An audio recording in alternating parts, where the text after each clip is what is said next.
1 minute.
You're listening to Radio Sputnik. Telling the untold.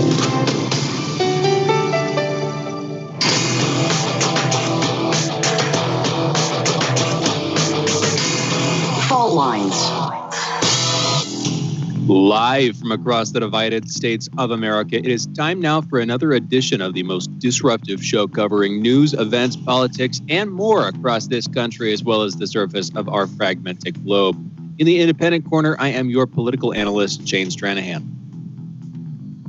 And in the left corner, I am the indefatigable, a burning ember in the darkness, your political analyst, Jamarl Thomas. And together we are Fault Lines with Thomas and Stranahan. All right, going into the headlines this morning. Well, yesterday, big day. Biden is now president, effectively. That was inauguration day. Went off apparently without a hitch from the outside. Again, this is as the Capitol building was heavily protected by National Guards after events about 2 weeks ago yesterday, in which, hundreds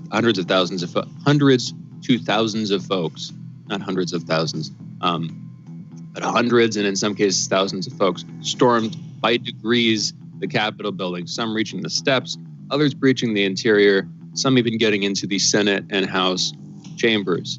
Anyway, that's the sort of big headline. We'll be getting into a bunch of specifics here. First up in COVID news, at least 4,357 new coronavirus deaths and 184,453 new cases were reported in the United States yesterday, January 20th. Over the past week, there has been an average of 194,711 cases per day, a decrease of 16% from the average 2 weeks earlier. As of Thursday morning, more than 24,495,700 people in the United States have been infected with the coronavirus, and more than 406,000 have died. Yesterday, like I said, was the United States Inauguration Day. Folks said goodbye to Donald Trump as he went straight from the White House to Andrews Air Force Base and then to Florida, and welcomed the new President Joe Biden as he was surrounded by 25,000 National Guard troops at the Capitol. President Joe Biden will sign 10 executive orders today as part of his strategy to combat COVID-19. In a conference call with reporters, Biden's COVID response director, Jeffrey Zients, and members of the White House coronavirus response outlined the administration's plan, which aims to vastly expand testing and vaccine availability, reopen the majority of schools in the next 100 days, and administer 100 million vaccine doses by the end of April. But White House officials acknowledge that much of their plan will be impossible if Congress doesn't pass the administration's nearly $2 trillion coronavirus proposal. White House advisors said Mr. Biden would use the Defense Production Act to speed vaccine and PPE production and reduce supply chain logjams. The national strategy calls for, quote, prioritizing supplies that could cause bottlenecks, end quote, and potentially using the Defense Production Act to produce, quote, glass vials, stoppers, syringes, and needles, end quote. This will ensure that drug manufacturers have all the supplies they need to keep packaging vaccines as they are produced. The officials said their goal was to shore up stockpiles for the immediate need and any future pandemics. Meanwhile, Amazon has extended an offer to President Joe Biden to assist with the national distribution of COVID-19 vaccines a move that could expedite the federal effort to combat the pandemic. Moving to national political news, an extension of yesterday's events, Biden has already begun his overhaul of the executive branch. He made a public warning to his staff saying, quote, "I'm not joking when I say this. If you're ever working with me and I hear you treat another colleague with disrespect, talk down to someone, I promise you I will fire you on the spot. On the spot. No ifs or buts," end quote. A few hours into his presidency, he has fired some Trump appointees, including Michael Pack, head of the U.S. Agency for Global Media, Kathleen Kraninger, director of the Consumer Financial Protection Bureau, and Peter Robb, the National Labor Relations Board General Counsel. Yesterday, Biden rejoined the Paris Climate Accord. The Canadian company behind the Keystone XL oil pipeline said Wednesday it has suspended work on the pipeline in anticipation of incoming President Joe Biden revoking its permit. Mr. Biden's day one plans included moving to revoke a presidential permit of the pipeline. Acting DHS Secretary David Pekoski signed a memorandum yesterday causing deportations of non-citizens for 100 days starting on Friday. This comes after, like we were talking about a couple of days ago, Mexico's president had called on the incoming Biden administration to change its immigration policy. So very quickly that has happened. We'll see what else comes. Apparently, during the inauguration of Biden, Antifa protesters attacked the headquarters of the Democratic Party in Portland and staged demonstrations in other cities across the United States. Police said a group of about 200 protesters smashed windows and defaced the headquarters with anarchist symbols and slogans. One of the slogans read, "F Biden." You know, I can't say the real thing, but F Biden. There you go. Internationally, Nicolas Maduro said that Venezuela defeated former U.S. President Donald Trump, adding that his departure is a triumph for the Latin American country. The Tibetan spiritual leader, the Dalai Lama, on Thursday applauded newly sworn-in President of the United States, Joe Biden, for rejoining the Paris Climate Accord, which, again, was one of the first decisions by the incoming U.S. administration after it assumed office yesterday. Brazilian President Jair Bolsonaro on Wednesday wrote to newly inaugurated U.S. President Biden, saying he hoped the two nations would seek a broad free trade agreement during the latter's term. Mexican President Andrés Manuel López Obrador, AMLO, called on Biden to quickly fulfill campaign promises to launch an immigration plan, including giving dual nationality to Mexicans working in the U.S. That would be a big one. Japanese Prime Minister Yoshihide Suga told reporters on Thursday that he wanted to further boost the alliance with the United States under new President Joe Biden. He said, quote, "I am wholeheartedly glad that President Biden and Vice President Kamala Harris have been sworn in. He had a very strong speech calling for the nation's unity. We will closely cooperate with the new president to ensure free and open Indian and Pacific Oceans, to fight the coronavirus, climate change, and other problems faced by the international community. I hope to improve relations with the new president and further boost the Japanese-U.S. alliance," end quote. The Chinese Foreign Ministry has announced the introduction of sanctions against 28 American, quote-unquote, anti-China politicians, whom Beijing accused of carrying out a, quote, series of crazy moves, end quote, that gravely undermined China's interests and U.S.-Chinese relations, offended the Chinese people, and who interfered in the country's internal affairs. I am sure that this is in part a response to Pompeo's moves from a few days ago, in which on his way out, he with the United States, the government generally, not just him, labeled China as a country that is committing genocide, committing large-scale genocide on its Uyghur population. So I'm sure that this is at least in part a response to that.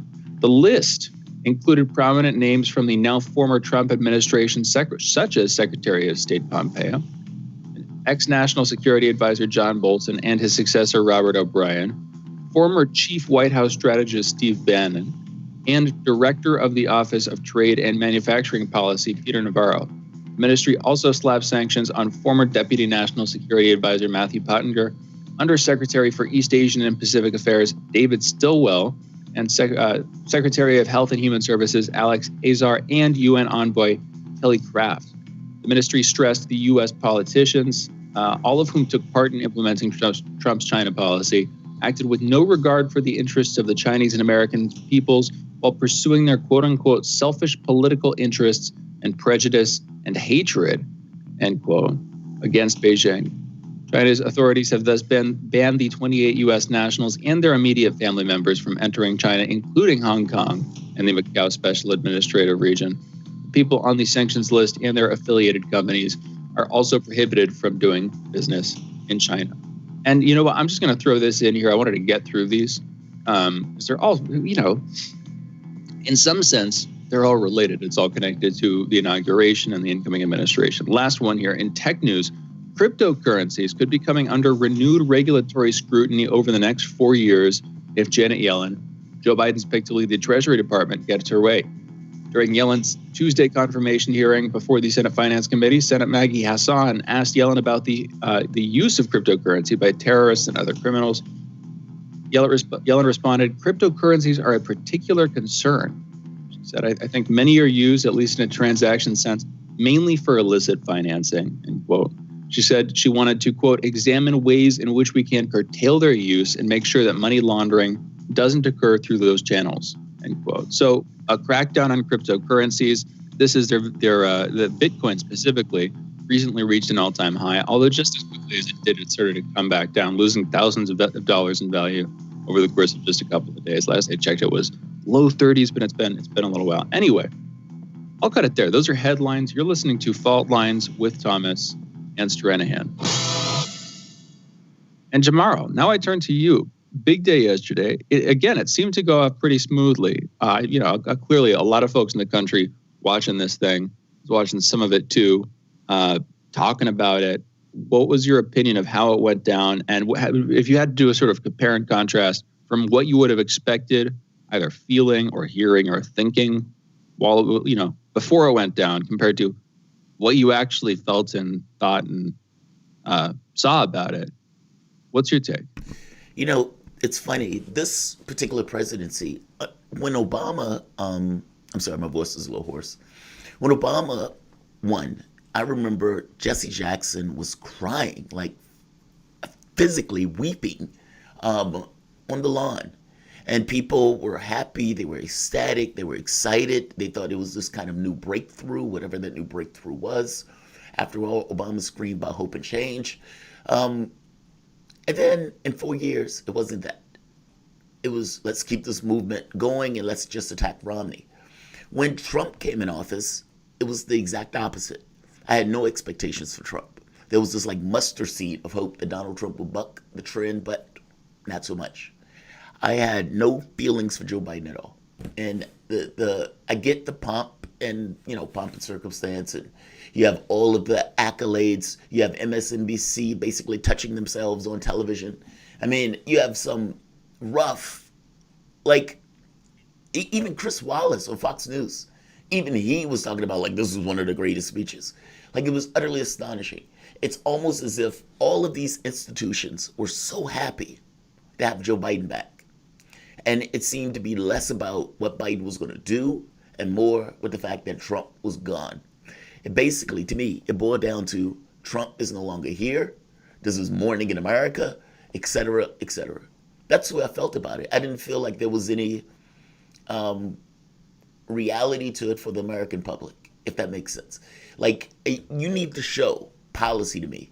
And you need to show that in a way that I think is substantial and goes beyond this notion of incrementalism. And I haven't seen that from Biden yet. And it's possible that people will push Biden. As people like, Sanders and his perch in the Senate at this point, he's going to be a beast, apparently. But I don't know. I'm trying to be, I'm trying to hold back my cynicism, even though I'm pretty clear that since Biden has been in Congress for 47 years, that we're not going to really get anything different beyond the individual that was in Congress. And so the context that I watched this through, or the framework, is that. And yeah, it's unfortunate. I like to have this hope. I want to have, this feeling of yes, there's something new, there's something different, something that's going to get accomplished. I don't have it. You wish you could identify with it. Yeah. But you can't. I can't. Yeah, I hear you. Yeah, I don't know if there's going to be a way to cap off Donald Trump's presidency, and in some sense, that story is not over because his impeachment that's still potentially coming. That still is coming. It's just whether it actually gets done in the Senate. So that's still going to happen. I guess one way of looking at it, just looking back for a second, from my family, from people I've met, like say we get another quote unquote worse president. And I don't mean worse in any objective sense. I just mean one that like the MSNBC crowd, say in 8 years or 12 years, we get much further right wing or much scarier to the establishment left than Trump was. I worry that there's like, are you familiar with the concept of the hedonic treadmill? No. Wherever you go, there you are in terms of happiness. So say you get more and more goods, more and more luxury goods, or you live in some sense of a more deeply satisfying life. You might just get used to it. The whole idea of the hedonic treadmill is that it relates to the idea of hedonism, the idea that you in terms of your baseline happiness or how you feel about your life generally, you will simply return to some mean because that's sort of who you are as a person. You're just defined by your ability to sense those things. Anyway, I worry that, I don't know what the term for it is, but that there's sort of like a tyrannical treadmill or something like this, or this treadmill of tyranny, where say we move further and further in that direction, I worry that it's going to feel the same. And what we're going to get used to, what I'm going to have to get used to over the course of my life, is everybody being freaked out constantly about their leaders, and often for good reason. But I guess here's how I would put it. You got to close out headlines.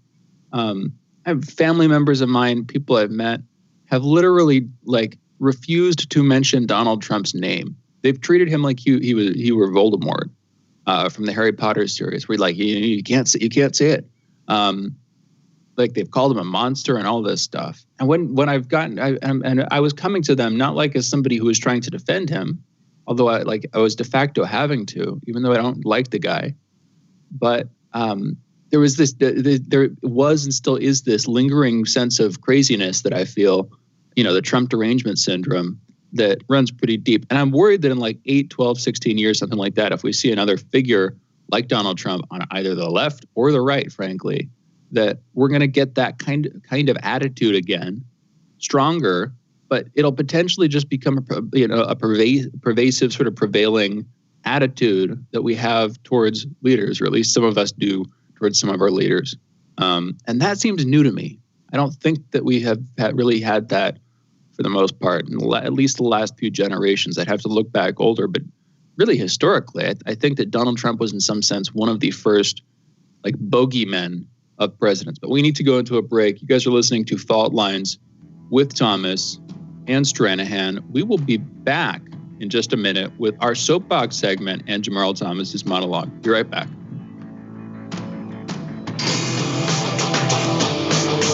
Fault lines. Shooting from the lip. We're taking no prisoners here. Real opinions for real people. Where we bring you people with controversial views, and instead of trying to catch them out, we actually let them expand on their views.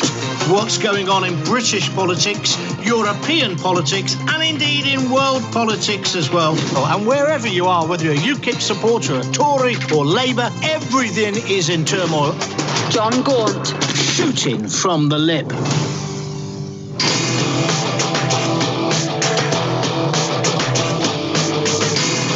Fault lines. Welcome back to Fault Lines on Radio Sputnik. My name is Jamarl Thomas. I'm joined by my co-host Shane Stranahan, coming to you live out of our station in Washington, D.C. If you guys live in the area, you can catch us on radio at 105.5 FM at 1390 AM. We're also in Kansas City at 102.9 FM, 104.7 FM. If you guys are digging what Shane and I are putting down, whatever platform you're consuming this content on, give us a like, share that audio or video. If you want to join in on the conversation, you can send us a chat, a tweet, and of course, you can reach us by phone at 202-521-1320. That is 202-521-1320. Your engagement makes this show what it is, so definitely don't be shy. So speaking about the hedonic treadmill, we are on it. If you look back at Nixon, if you look back at Reagan, all of these guys freak people out. Nixon, got prosecuted and basically got pardoned. And you had Ronald Reagan, who came in as an actor. Each successive generation, it seems, that our Overton window, we get content and we get used to a particular frame of reference. And so the next generation that comes in, that frame of reference looks completely normal. When Obama made the point in an interview saying that he would be considered a Republican several years ago, Obama was right. What he realized is that each successive generation of Democrat has basically moved further and further to the right. And as Democrats move further to the right, as they abandon the working class, as they abandon unions, as they came up with the argument of you have nowhere else to go and triangulation and neoliberal policies, etc., they pulled themselves away from the working class. Whereas the working class and the poor ideally had one political party to invest their energies and their hopes into, one political party that would assuage the rough edges of this capitalistic system, at the very least to pretend as if there's this kind of shared interest. When Bill Clinton took office, that was gone. You had the situation where all of a sudden this group, that this organization that at the very least at some point had a tenuous thread to aspects of the population, that thread was cut. The destruction of welfare, the destruction of Glass-Steagall, the increase in the prison population, the destruction of the Telecommunications Act. Bill Clinton was a horrid president. NAFTA. And what ends up happening is that the Democrat gives cover for policies that a Republican could never get past. All because, hey, that guy's the lefty, and if that guy's doing it, it's perfectly okay. This is the Democratic Party, this incrementalism and this cult of incrementalism. At some point, that needs to change. I have very little expectations for the Biden administration. Starting, I think the black humor charade of the perpetual nobody, Juan Guaido, as being the leader of Venezuela that Joe Biden said yesterday or the other day, basically gets across how this is going to be, the level of disappointment. And I think that disappointment is just the beginning. You can't get mad at Trump for claiming he won a landslide, or for that matter, the people who raided the Capitol because Trump won a landslide and was being cheated, if indeed you're going to turn around and maintain this ridiculous fiction. The ultimate point is that if Joe Biden's objective really is to heal this country, that begins and ends with a sense of shared prosperity, a legitimate sense in the dejected and the righteously alienated that America is not just a naked oligarchy, that there are indeed opportunity, and that opportunity is shared. That is not the way it seems, especially with the COVID crisis. $2,000 is what Joe Biden said he was going to basically dispense to the public. Ossoff and Warnock, both of them were able to use that to basically attack their opponents. And for the first time, at least in my awareness, Democrats won a Georgia runoff. Democrats took Georgia. And the talk of the 2000 seemingly has just gone away. I'm making the point that if you want to really deal with the hard ends of our system, then you may need to make structural changes to actually make those bipartisan, or to bring this country into some level of healing. My concern is that Joe Biden has already told the money interests in the proverbial smoke-filled room that nothing will fundamentally change. And the fact of the matter is, healing this nation will require the structures of this country to fundamentally change. This is not the moment for soothing incrementalism. This is the moment to swing for the rafters. Catastrophes are opportunities. Oftentimes, the establishment has used this for disaster capitalism. Think of the Clintons in Haiti, or for that matter, businesses raping Puerto Rico after the hurricane.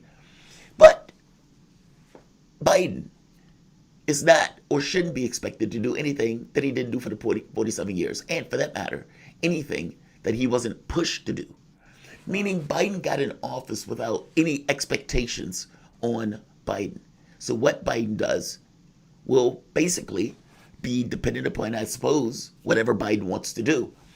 But there is something to say about the pressures that will be put on Biden. And one of those pressures is Bernie Sanders. Bernie Sanders will become the chairman of the Senate Budget Committee and chairman of the Subcommittee on Health, Labor, Education, and Pensions. Yes, he would have a powerful perch to push legislation and, to push Biden. Let's hear Sanders, because they are pushing for $15 an hour minimum wage, which will basically be double the federal minimum wage. That will be great. That's assuming Biden would have the stones to go through with it. Let's hear the clip. Act boldly. You said last year that President Biden could be the most progressive president since FDR. Is that possible in a 50-50 Senate? Absolutely it is. It's possible.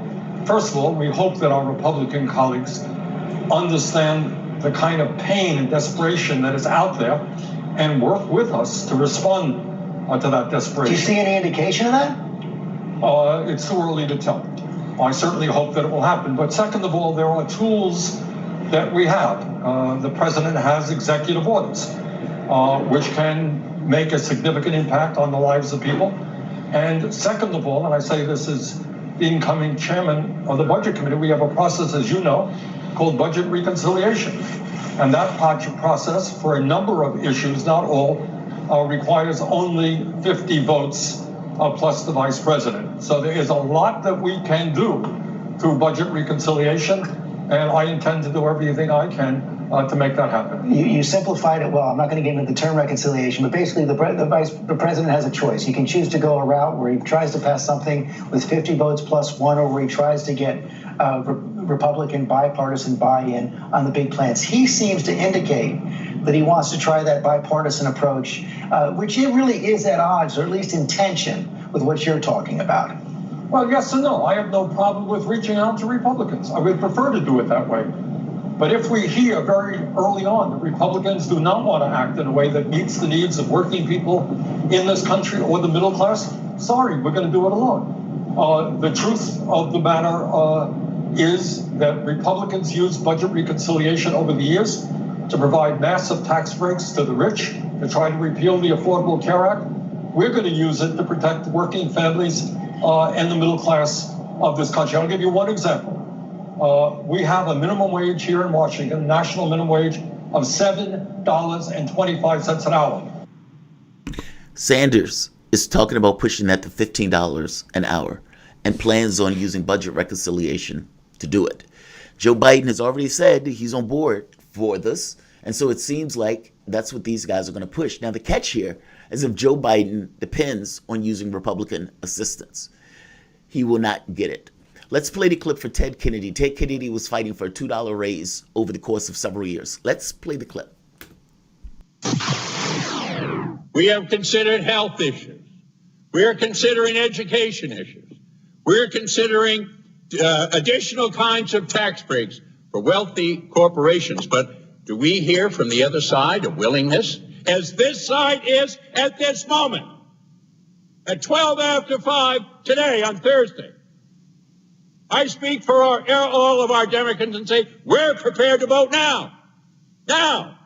10 minutes, 15 minutes on this issue. But no, as we have been for the last 5 days, no, we've got other amendments, Senator. We've got other amendments. We've got other amendments to offer. We have now had amendments that have been worth over $200 billion. Amendments that have been offered. We've had amendments on education of $35 billion. We've had health savings amendments that'll benefit average for income of $112,000, $8 billion. We've had those kinds of amendments. And we're looking at the Kall amendment at $3 billion. But we still cannot get a $2.15 over 2 years. Over 2 years. What is the price? We ask the other side. What is the price that you want from these working men and women? What cost? How much more do we have to give to the private sector and the business? How many $1 billion more are you asking? Are you requiring? When does the greed stop? We ask the other side. That's the question, Shane. When does the greed stop? And if Joe Biden is dependent on Republicans to get this passed, he's either delusional or he's using Republicans for the political point that he doesn't want to get it passed. What are your thoughts? He will probably use them as a foil, like you're talking about. He will probably use them as justification for not being as aggressive as he could be. But frankly, if he were more aggressive, he'd be called out on it. Not nearly as hard as Donald Trump was, and on that matter, who cares? Just to look at it that way. You want him to be aggressive. I think a lot of folks would be perfectly happy if he were aggressive. But yes, he will definitely use Republicans as a foil, like you're talking about. And you know what, though? I'm going to take us out into a very slightly early break because we have our next guest on. We will be back in just a minute with Mark Sleboda. Thanks for your monologue, Jamarl. We will be back in just a minute. You're listening to Fault Lines with Thomas and Stranahan. Be right back. Fault Lines. You're listening to Radio Sputnik. Want to know how international issues fit into local ones and how local issues fit into international ones with the historical context to tie them together? Well, we're bringing it to you all by any means necessary. Tune in weekdays from 2 to 4 p.m. Eastern Standard Time to hear me, Jackie Lukman, alongside my co-host, Sean Blackman. By any means necessary, your guide to connecting the social, political, and economic movements shaping the world around us.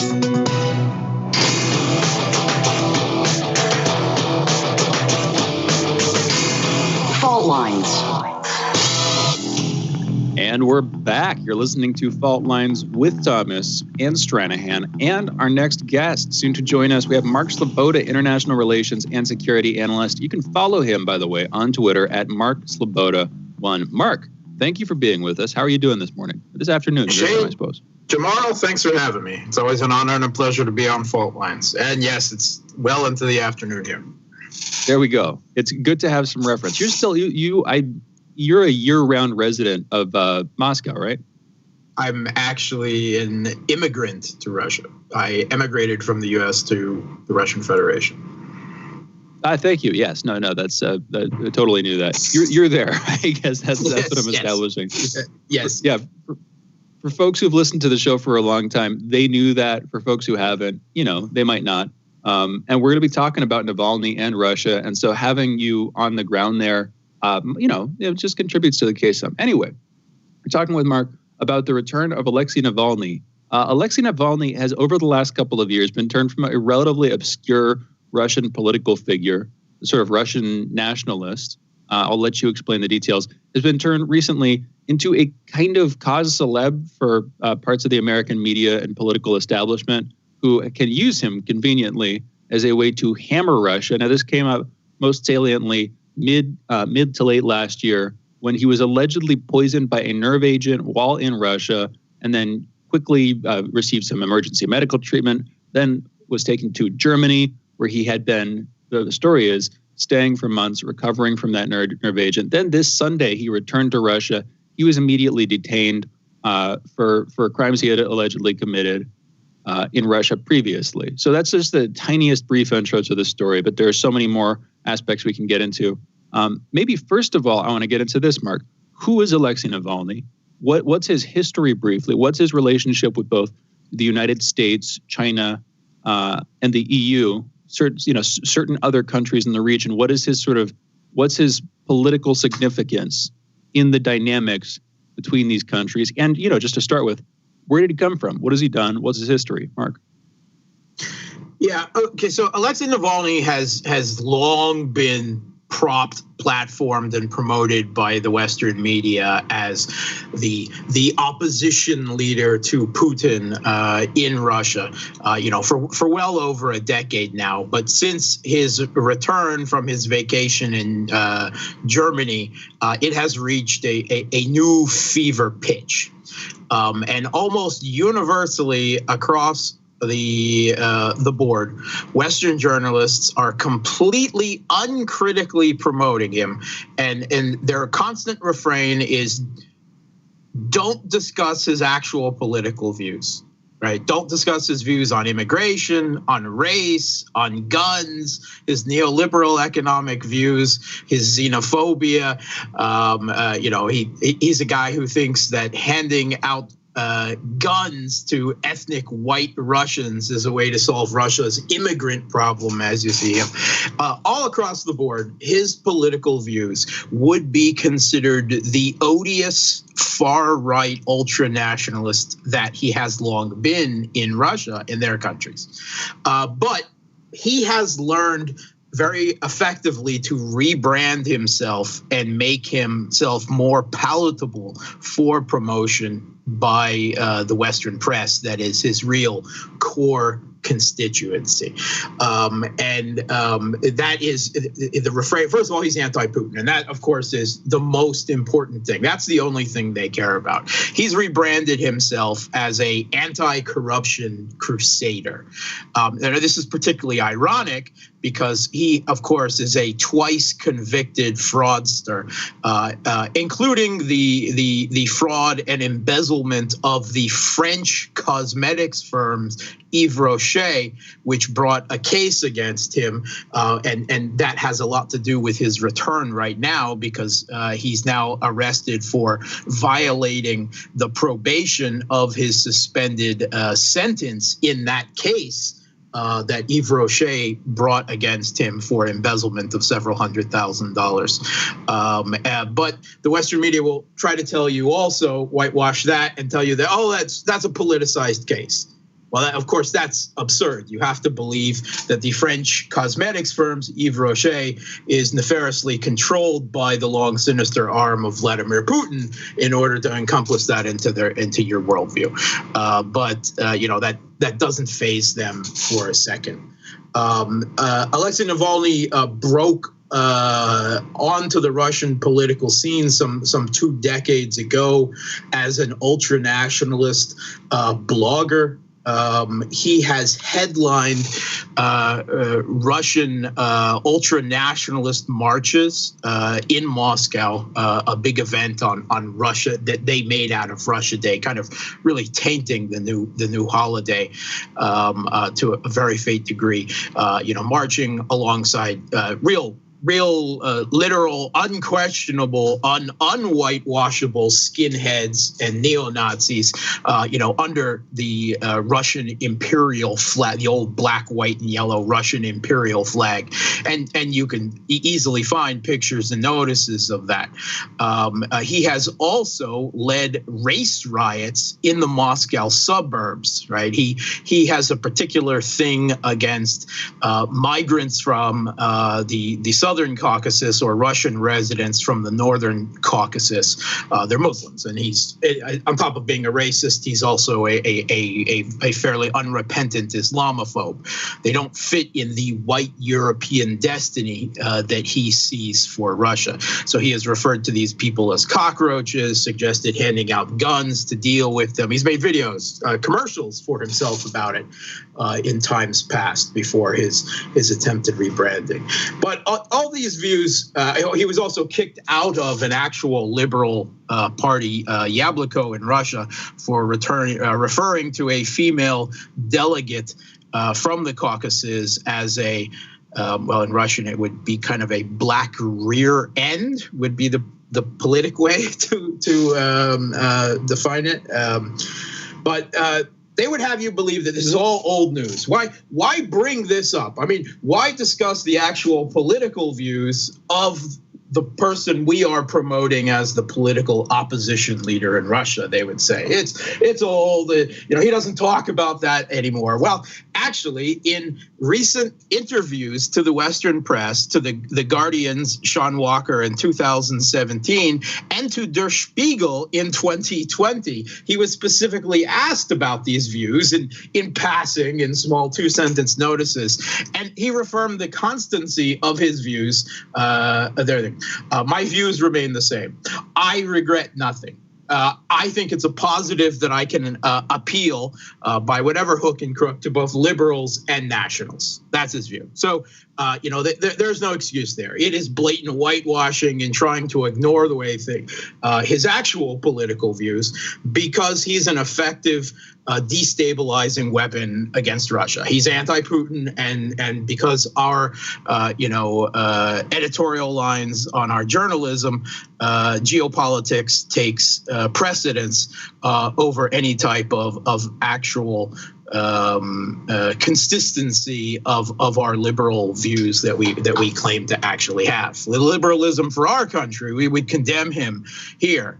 Anatol Lievin, the famed Russian scholar in the United Kingdom, he's also taught at Georgetown. He compared him to Geert Wilders in the Netherlands. I've referred to him as to the recently as to the far to the right of Marine Le Pen in France, particularly considering that Marine Le Pen actually has quite leftish economic views, at least, and he's a neoliberal. But because of these views, right, Russians are well aware of who and what he is, and it's kind of a toxic combination of the worst of liberal whitewashing and his far right ultranationalism. His actual approval rating in Russia is 2%. I mean, that's pretty consistent across the board for a long period of time, whether you're looking at Russian government polling, opposition, Levada, independent foreign polling, his own polling. In his last attempted political foray, did give him slightly higher. His own polling gave him 3%, right? But this is the opposition leader. Forget the Communist Party of the Russian Federation and the Liberal Democratic Party of Russia, which isn't actually Liberal Democratic or a party. It's more of a cult of personality around Zhirinovsky. Those are the two biggest opposition parties in Russia. They're in the Duma with good representation. They've got mayors and regions across the country. There's also a fourth party in the Duma, a Social Democratic Party, a fair Russia. Forget those. Right? They aren't real opposition 95% of the time. Why? Because they largely support Russian foreign policy. They're not pro-Western. And that's why they never get acknowledged. I mean, we all know that foreign policy in Washington or London rarely changes, to any significant degree, depending on whether the right or the left, because there's only two political parties in the West that have any chance of getting power anyway. Foreign policy doesn't change, right? So there's a reference to the loyal opposition, right, that is allowed to disagree on domestic matters, percentages of spending on this or that program or this particular national identity issue. But foreign policy is unchanged. But in Russia, anything that doesn't have a pro-Western, ostensibly pro-Western geopolitical view doesn't count as an opposition party, despite, their real differences on domestic spending, social benefits, and so far with the ruling United Russia Party. So instead, they provoke Navalny, and it's not simply the reification and the platforming of him and uncritically in the Western media, or now the recent cries out of European leaders, "Oh, release Alexei Navalny." We don't give a damn about this French cosmetics company that brought the case against him. But even more, John Brennan, the Obama's director of the CIA, just recently tweeted that he wants to see Joe Biden as president of the United States and Alexei Navalny as the president of Russia, and will soon be halfway there. I mean, they're not even shy about it. I mean, how much more blatant do you need to be? That's you astonishing. Need to see Navalny walking around in a CIA ball cap? That's astonishing. Or what? I mean, He's an asset. I mean, he's an open asset. I think that the Russian government very much, the game has gone on too long. He's actually benefited the Kremlin for years because of his low appeal to the Russian public. This 2%. He's actually prevented any real a more palatable, actual liberal Russian opposition leader from emerging and challenging the Kremlin simply by his existence and his constant promotion by the Western media. He's prevented anything else from emerging, and that's actually been useful to him. If he hadn't existed, they probably would have had to manufacture something very much like him.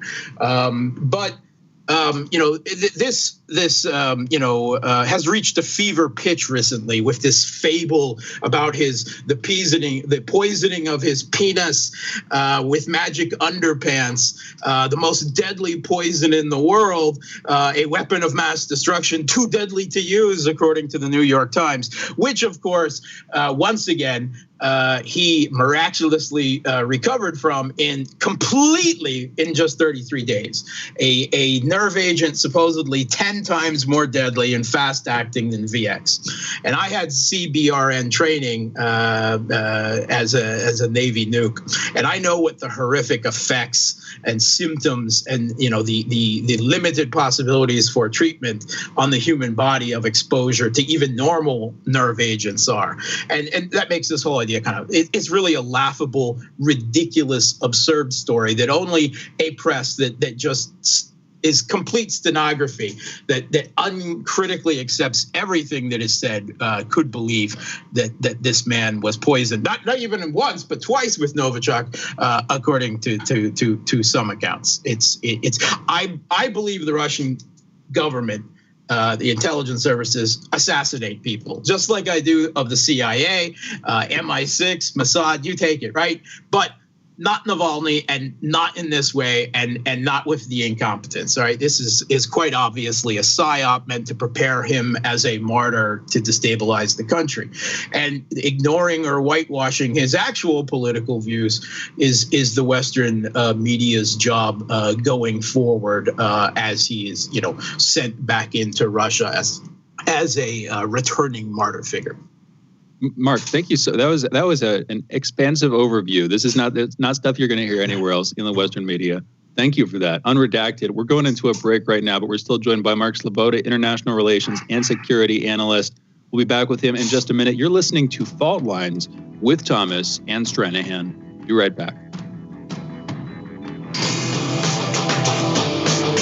Fault Lines. Epidemics and pandemics could kill millions of people, and they actually did. Centuries ago, deadly outbreaks called the Black Death, the plague of Justinian, and the Spanish flu ravaged countries, empires, and whole continents. Some of these diseases are still present around the globe. Others have become a thing of the past. Discover how these ancient and not so distant outbreaks from previous centuries differ from modern-day SARS, MERS, and coronavirus pandemics. Listen to our new series, Outbreak, the deadliest epidemics in human history, this week on Radio Sputnik.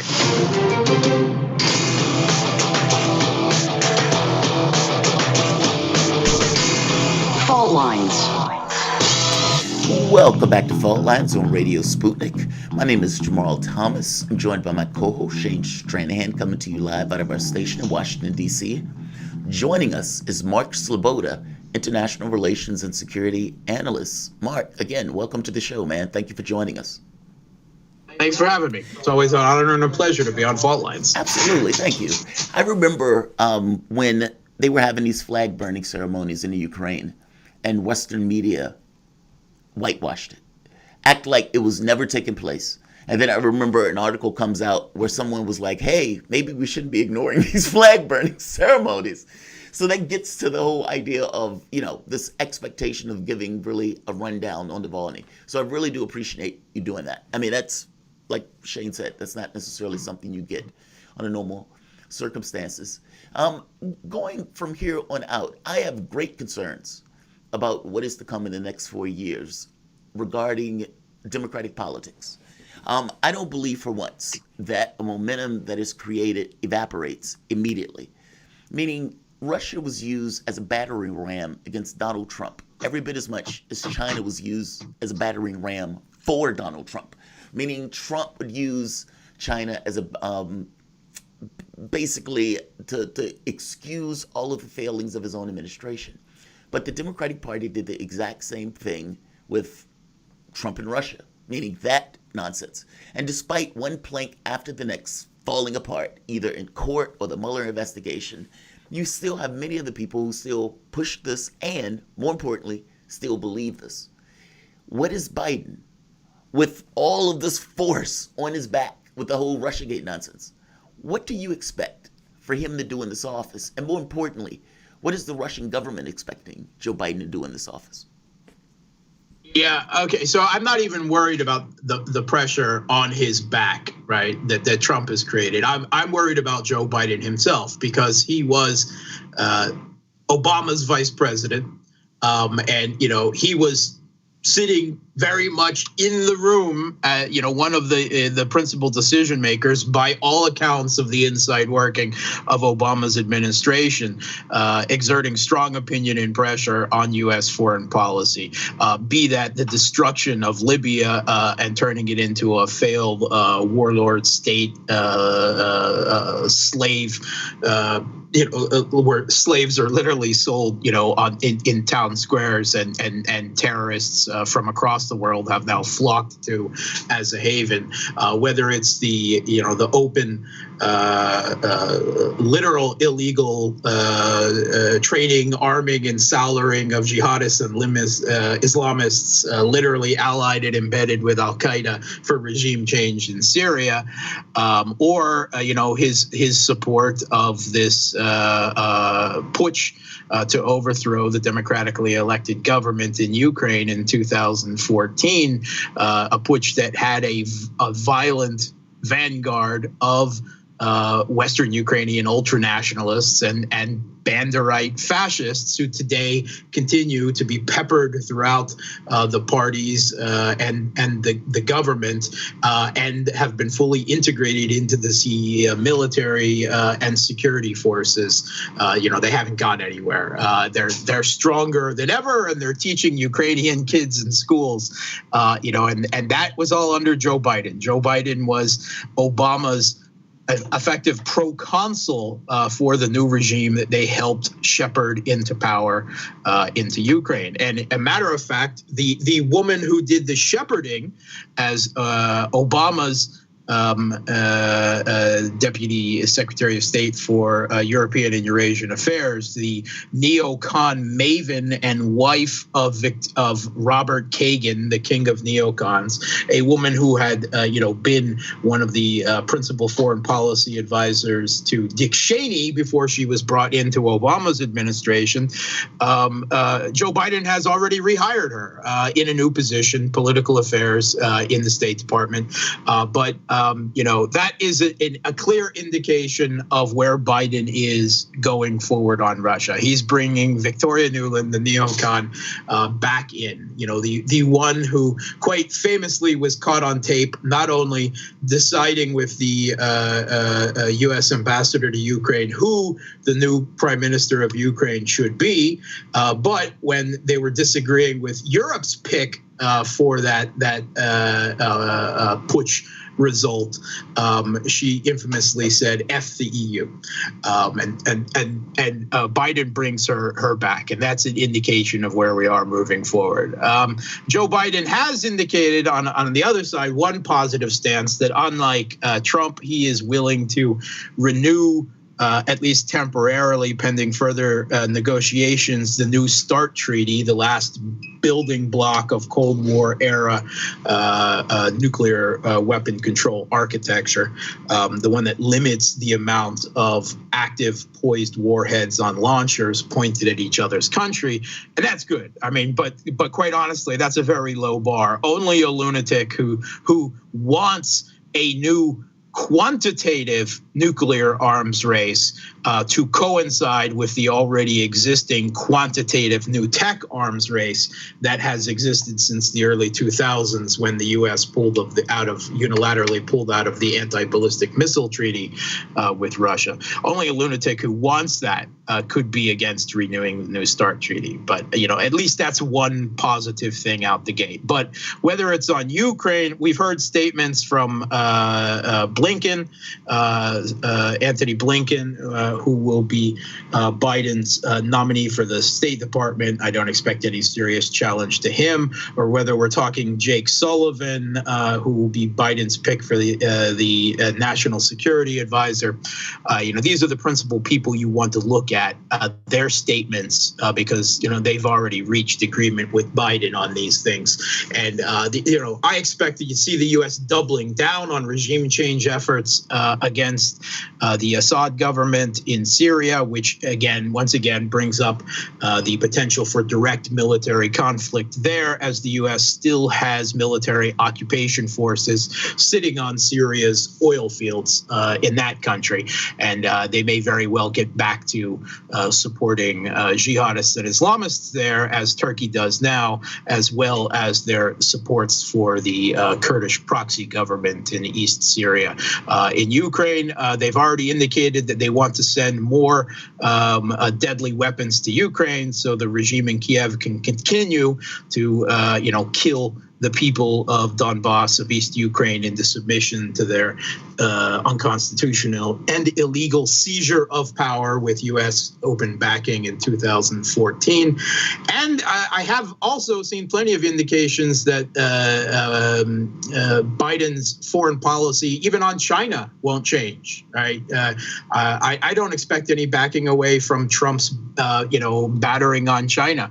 They've already backed Pompeo's last minute out the door announcement that China is committing genocide on the Uyghurs in Western China. Biden's incoming new Secretary of State pick, Blinken, supported that right out the back. And they've already said that they don't foresee any lifting of sanctions against China as well. And of course, Biden was part of the whole Obama military pivot to the Pacific, to Asia, to contain China, literally parking large amounts of U.S. naval gear in the West Pacific. Mark, let me jump in there for a moment, because China's an interesting story, or an interesting case. Yeah. Under Obama, like you said, the Asian pivot, and that was with the Trans-Pacific Partnership. The idea was we're going to sew up all of this trade and we're going to prevent China from getting access to these markets, or at the very least hinder their ability to get access to the markets. Well, that's over with. Trump put a bullet in it. China has basically undermined this notion of getting the TPP. They've got the Belt and Road Initiative, in addition to sewing up world trade. They have spent their money on basically expansion, technology, growth. We've spent our money basically paying a jobs program that is our military. What is Biden going to do on that front? Because that's fascinating. Okay, well, because the arrow in his quiver is gone. Meaning this notion of the TPP, if they sew this up, I don't know how he's going to reinvigorate it. So what is his plan? Well, and you hinted at it, Jamarl. You hinted at it, but they late 2020, I think it was November, they passed the RCEP, which is, by my account at least, the world's largest trade deal. So you mentioned that, but just to give it a name, they did that. So like Jamarl was saying, the arrow's out of his quiver. Mark, what were we going to say to that? Yeah, right away. That is the economic side of the Asian pivot, to economically cut China off from trade. But they've already discussed resuscitating the TPP. That is definitely on the agenda. They definitely want to go back to that. And the use of sanctions against China to try to force Western countries, particularly the U.S. allies in the Pacific, South Korea, Japan, to stop trade with China. That is going to continue, right? Biden is not going to reverse these Trump-era economic war with China. The U.S. has set on a bipartisan approved path not only to economically decouple with China as part of its containment, but to force other countries onto that as well. Whether we're talking Australia, South Korea, Japan, Europe, right? All of this pressure that is applied on European countries to lock Chinese telecommunications company's Huawei out of their 5G networks. That is continuing. That is not going to let up. The Biden administration has already let know, or Biden's principals already let know, that they are also very unhappy with this trade agreement that has been tentatively signed between the EU and China in the last few months, and they will let's derail that as well. Let's talk about that. We got maybe 30 seconds for it. We've already covered Russia. We've covered China. Not to leave out the rest of the world, but when it comes to the EU, in about 30 seconds, how do you see the Biden administration dealing with what I'm sure is lingering distaste for American foreign policy under Trump by the EU itself and its many member countries? Mark. Yeah, there's already glowing approval. They are extremely happy in Europe that the U.S. hegemon, which leads, Western hegemony, is back under more efficient and normal magic.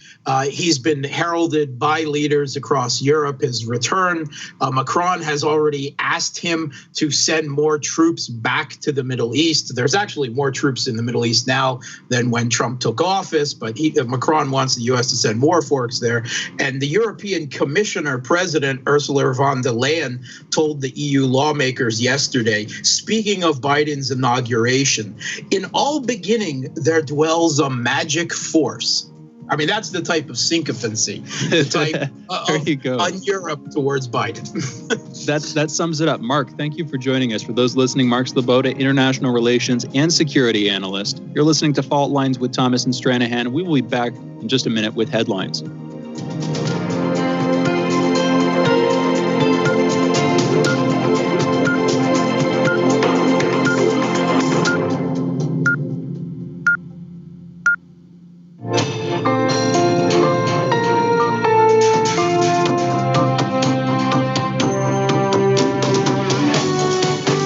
Listening to Radio Sputnik.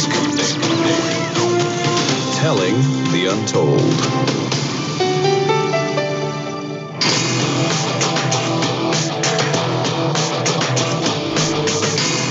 Fault lines. Live from the divided states of America, welcome to your daily inoculation for propaganda. In the left corner, I am the indefatigable, the ever-vigilant, the last antibody to a sick and seizing political system, your political analyst, Jamarl Thomas. And in the independent corner, I am your political analyst, Jane Stranahan. That means you are listening to Fault Lines with Thomas and Stranahan. Let's get to the news. Let's get to the headlines. In the news, at least 4,357 new coronavirus deaths and 184,453 new cases were reported in the United States on January 20th. Over the past week, there's been an average of 194,711 cases per day, a decrease of 16% from the average 2 weeks earlier. As of Thursday morning, more than 24,495,700 people in the United States have been infected with the coronavirus, and more than 406,000 have died. Yesterday was Inauguration Day. America said goodbye to Donald Trump as he went straight from the White House to Andrews Air Force Base and then to Florida, and welcomed the new president, Joe Biden, as he was surrounded by 25,000 National Guard troops at the Capitol. President Joe Biden will sign 10 executive orders Thursday as part of his strategy to combat COVID-19. In a conference call with reporters, Biden's COVID response coordinator, Jeffrey Zients, and members of the White House coronavirus response outlined the administration's plan, which aims to vastly expand testing and vaccine availability, reopen the majority of schools in the next 100 days, and administer 100 million vaccine doses by the end of April. But White House officials acknowledged that much of their plan will be impossible if Congress doesn't pass the administration's nearly $2 trillion coronavirus proposal.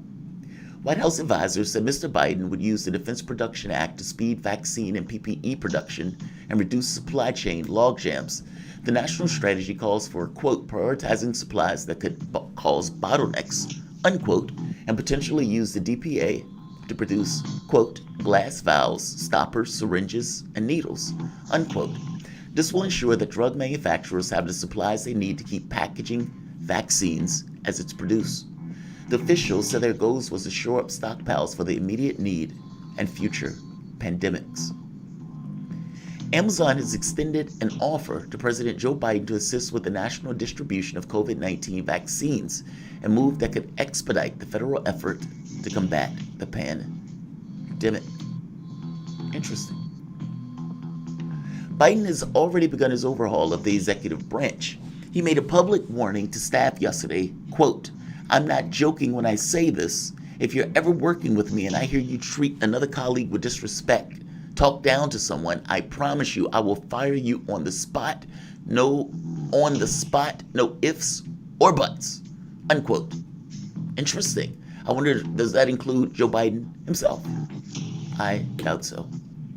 A few hours into his presidency, he has fired some of Trump appointees, including Michael Pack, head of the U.S. Agency for Global Media, Kathleen Cranger, director of Consumer Financial Protection Bureau, and Peter Robb, the National Labor Relations Board General Counsel. As of yesterday, Biden has rejoined the Paris Climate Accord. I want to interrupt there for the moment. If Donald Trump did this, and by the way, I don't disagree with any of this. To me, this is political discretion of the people who win. Winning have consequences, or winning has consequences. And one of the consequences of winning a political contest is that you try to exert, or you try to go in your own political direction.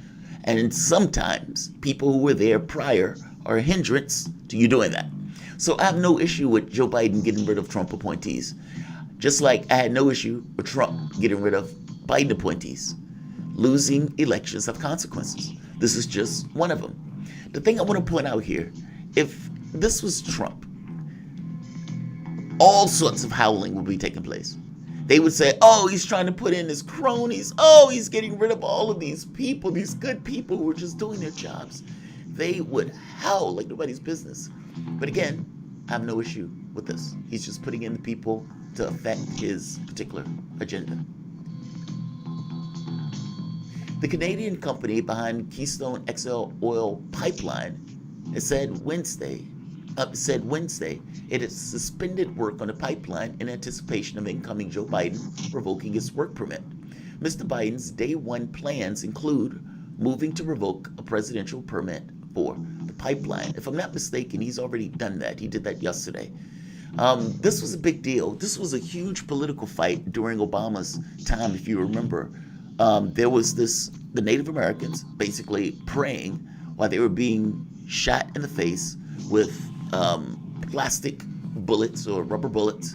It was sprayed with freezing water while they were in freezing temperatures.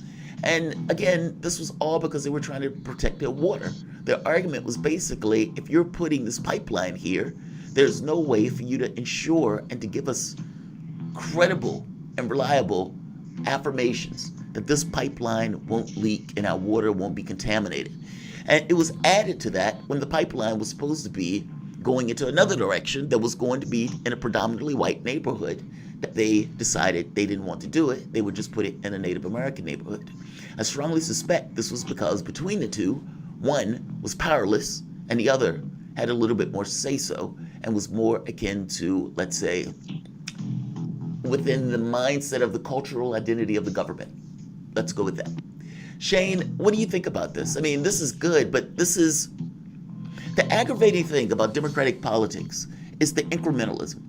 That Republicans would do something, the Democrats would say, all right, I am going to incrementally do this, and you're going to be enamored and excited that I'm incrementally doing this.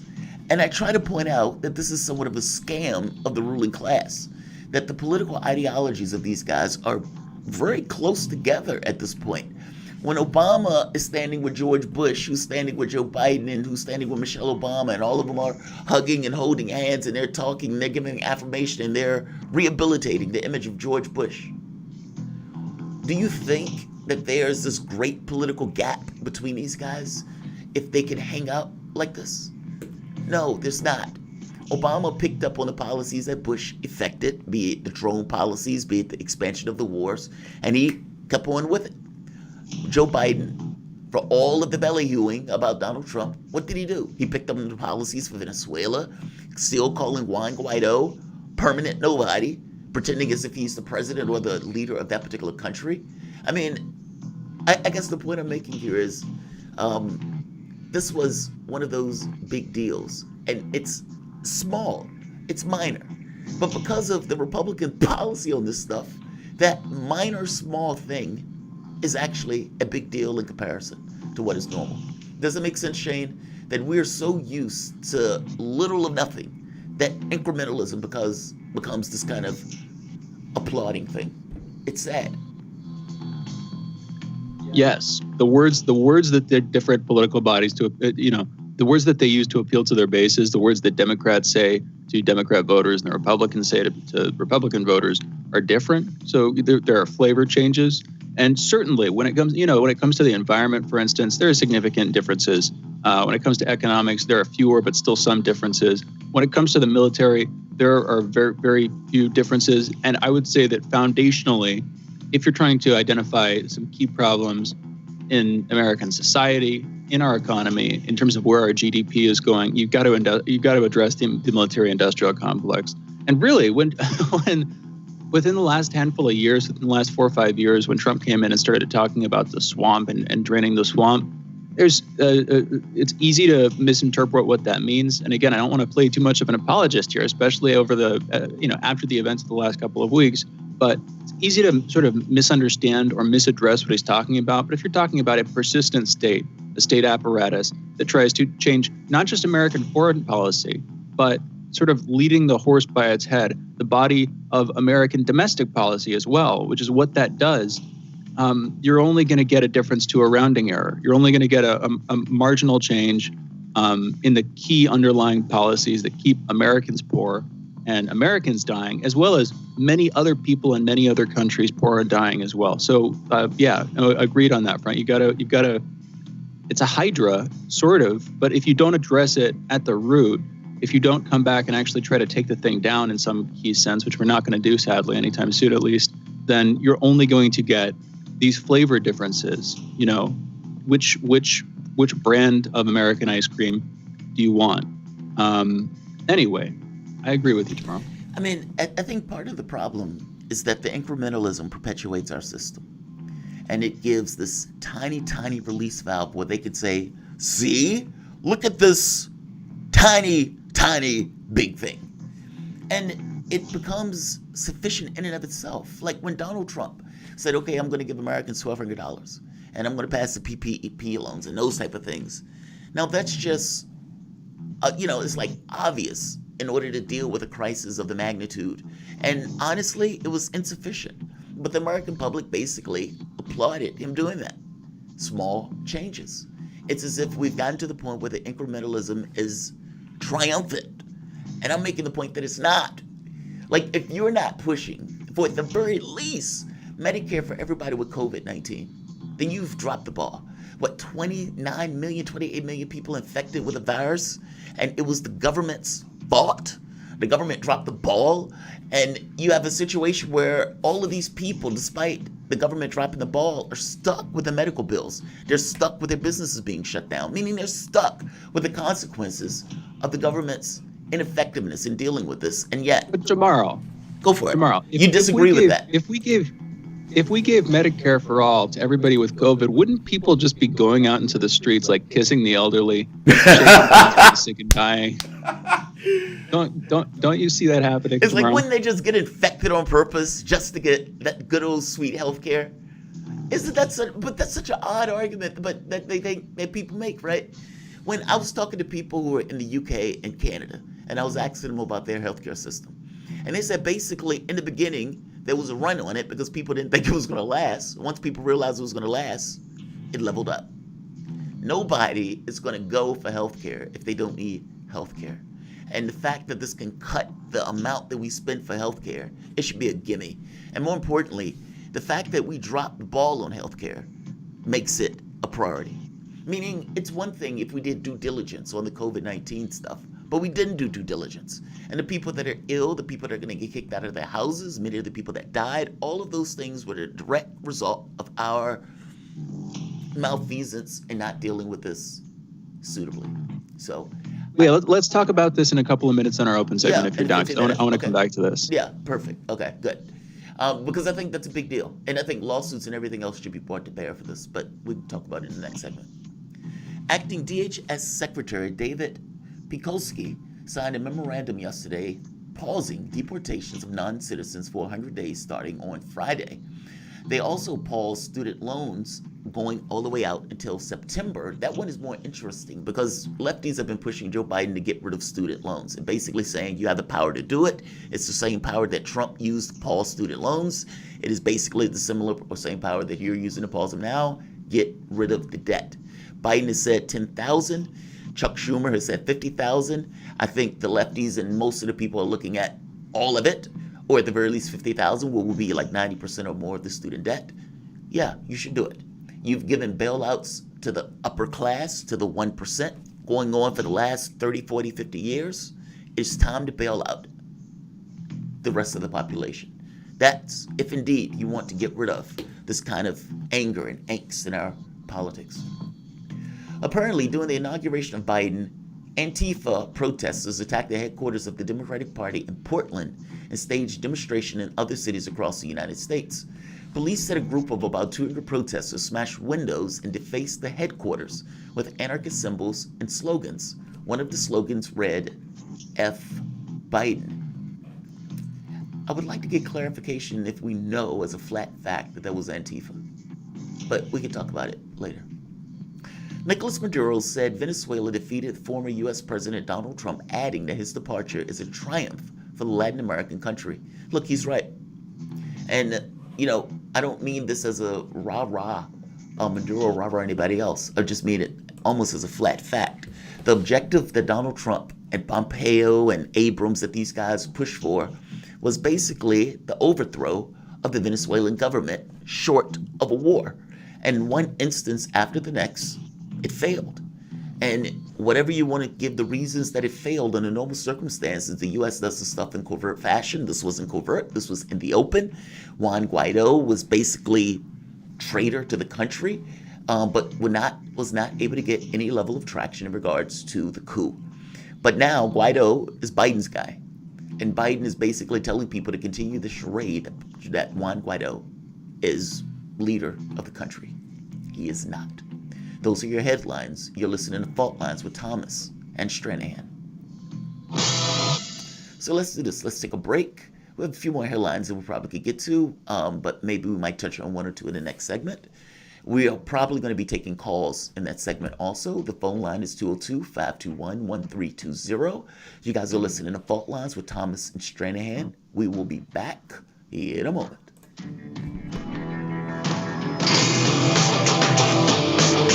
Fault Lines. Want to talk?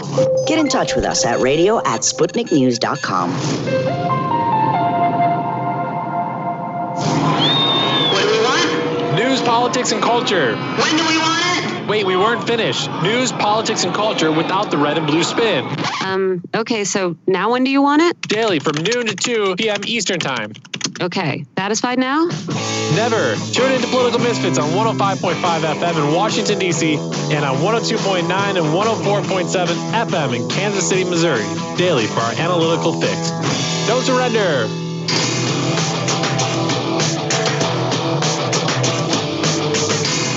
Fault Lines. And we're back. You're listening to Fault Lines with Thomas and Stranahan. And Jamarl was right. We are still taking calls. We are now taking calls. 202-521-1320 is the number. We've got stuff to talk about. I want to go into this, Jamarl. You're talking about revising our healthcare system. This is a constant topic of conversation on this show, partly because it's one that's near and dear to your heart, but also, of course, we're in a pandemic. It's going to come up, the idea that a lot of people who are starting to suffer the symptoms of COVID, who have suffered the symptoms of COVID, who have lost their loved ones to COVID, have been thinking about, which is how expensive is this going to be? Am I going to be able to get the care that I need? Am I actually is my life going to be better if I try to go into the hospital and get this treated? in terms of how much money I'm going to have to pay, or in terms of how effective that treatment is going to be. So that's significant. I would say, I'm going to put it like this. We have had in the last year a couple of major crises, like once in a century types of crises in our country. We've had at least two. One would be this pandemic, clearly. Two would be the way that the election went and the dynamic between Biden and Trump and the media, the breach of the Capitol building, the contestation of our electoral systems, just all that stuff. You put that together, that's a significant crisis. And we've had two of them in a single year. You would think that you would assume if we had a functional, not just government, but I'll say something like society or culture, media establishment and academic establishment, if you think that we had a sort of functional system of self-review, that we would look at the way that we've handled these crises and think systematically about how we could handle them better. So Medicare, our healthcare system, that's one huge sector. And I don't want to discount that, but that is one of, I would say, many. You could look at our electoral and voting systems, how so few people trust what goes down, where both parties seemed lined up in advance of a loss or a win to question the validity, the legitimacy of the way that we choose to elect our presidents, of the whole process therein. We could have reviewed those institutions and tried to find what went wrong and fix them. You have pandemic preparedness, and this is just general. You have, the medical preparedness of our bodies, our administrative bodies, the CDC, the FDA. You could look at the World Health Organization. You could look at the fact that we couldn't, in the early stages, manufacture our own masks. So there were mask shortfalls, which, I don't want to beat this dead horse, which led Fauci and other public officials to lie about whether or not they thought people should actually be using masks, or really whether they thought people needed to use masks, whether it was beneficial to do so. If we'd been able to manufacture those ourselves, if we'd had some degree of self-sufficiency when it came to that, we would be doing a lot better. When it comes to the vaccine, you could look at how we've distributed that, how we should have aimed for much faster testing of it, in my opinion, this is again, my opinion, much faster rollout. And I would say this is not just my opinion, a much better sort of logistical end of things, where the vaccines that got delivered were quickly used, and there were more vaccines lined up to be distributed very quickly. You could look at education. You could look at how our education systems, our school systems, have handled forced school closures, and how this has left many parents in a state of disarray. And not to ignore the kids too. A lot of kids worried about what exactly they're supposed to be doing, how this is going to go. A lot of kids feeling isolated and lonely, I've heard. All these different sectors of our society. And that was like, I was just writing up a short list over the last 5 minutes. You could spend hours doing this and you'd get dozens on it quickly. And those are just the ones that have been revealed to us. Those are just the sort of sectors of our society that have suffered, have very, very visibly suffered some of the worst effects of these crises and have been revealed to not stand up to the test that the time has presented us. So we're not doing that. As far as I can tell, there is no public, at least, there's no public review process. And if there's no public one, then I kind of doubt that there's an effective private one, because if there were an effective private one, we, the public, would probably be at least a bit informed about it. We would be hearing about some major reform measures that would give your average American citizen some, degree of satisfaction that at least these larger problems, there are people thinking about them, people working on solving them. Anyway, that's my spiel. I want to go into calls, but what do you think, Jamarl? I disagree. I agree, but I disagree. So the thing that I disagree with is that I keep saying value is not absolute. And everything that you said is right, with the exception that value is not absolute. Meaning third-way Democrats, or the people who are in power, whether it's Republicans or Democrats, at this point these guys have basically merged in real terms. Their objective is not the same as ours. Meaning, if my objective is to ensure that the worst edges of our system are balanced, if I want to fundamentally change how we operate in this world, that is not what they're pushing for. They are functioning on this notion of brinksmanship, the idea that the public is not going to rise up, that the anger can be quelled by, by propaganda and theatrics, and then throwing pennies over the wall in order to keep the luckless pedestrians from basically toppling the whole thing. I mean, I think that's their mindset. Their mindset is, how do we keep what we got? How do we keep where we are, meaning in regards to the spectrum of things, while also simultaneously quelling the anger of the masses? And I think the thing that you're making the point of is, look, you got to fix that. And I don't think you can fix that by not doing anything substantial about it. Because like you said, it's not just healthcare. I mean, I'm focused on healthcare just because it's a pandemic.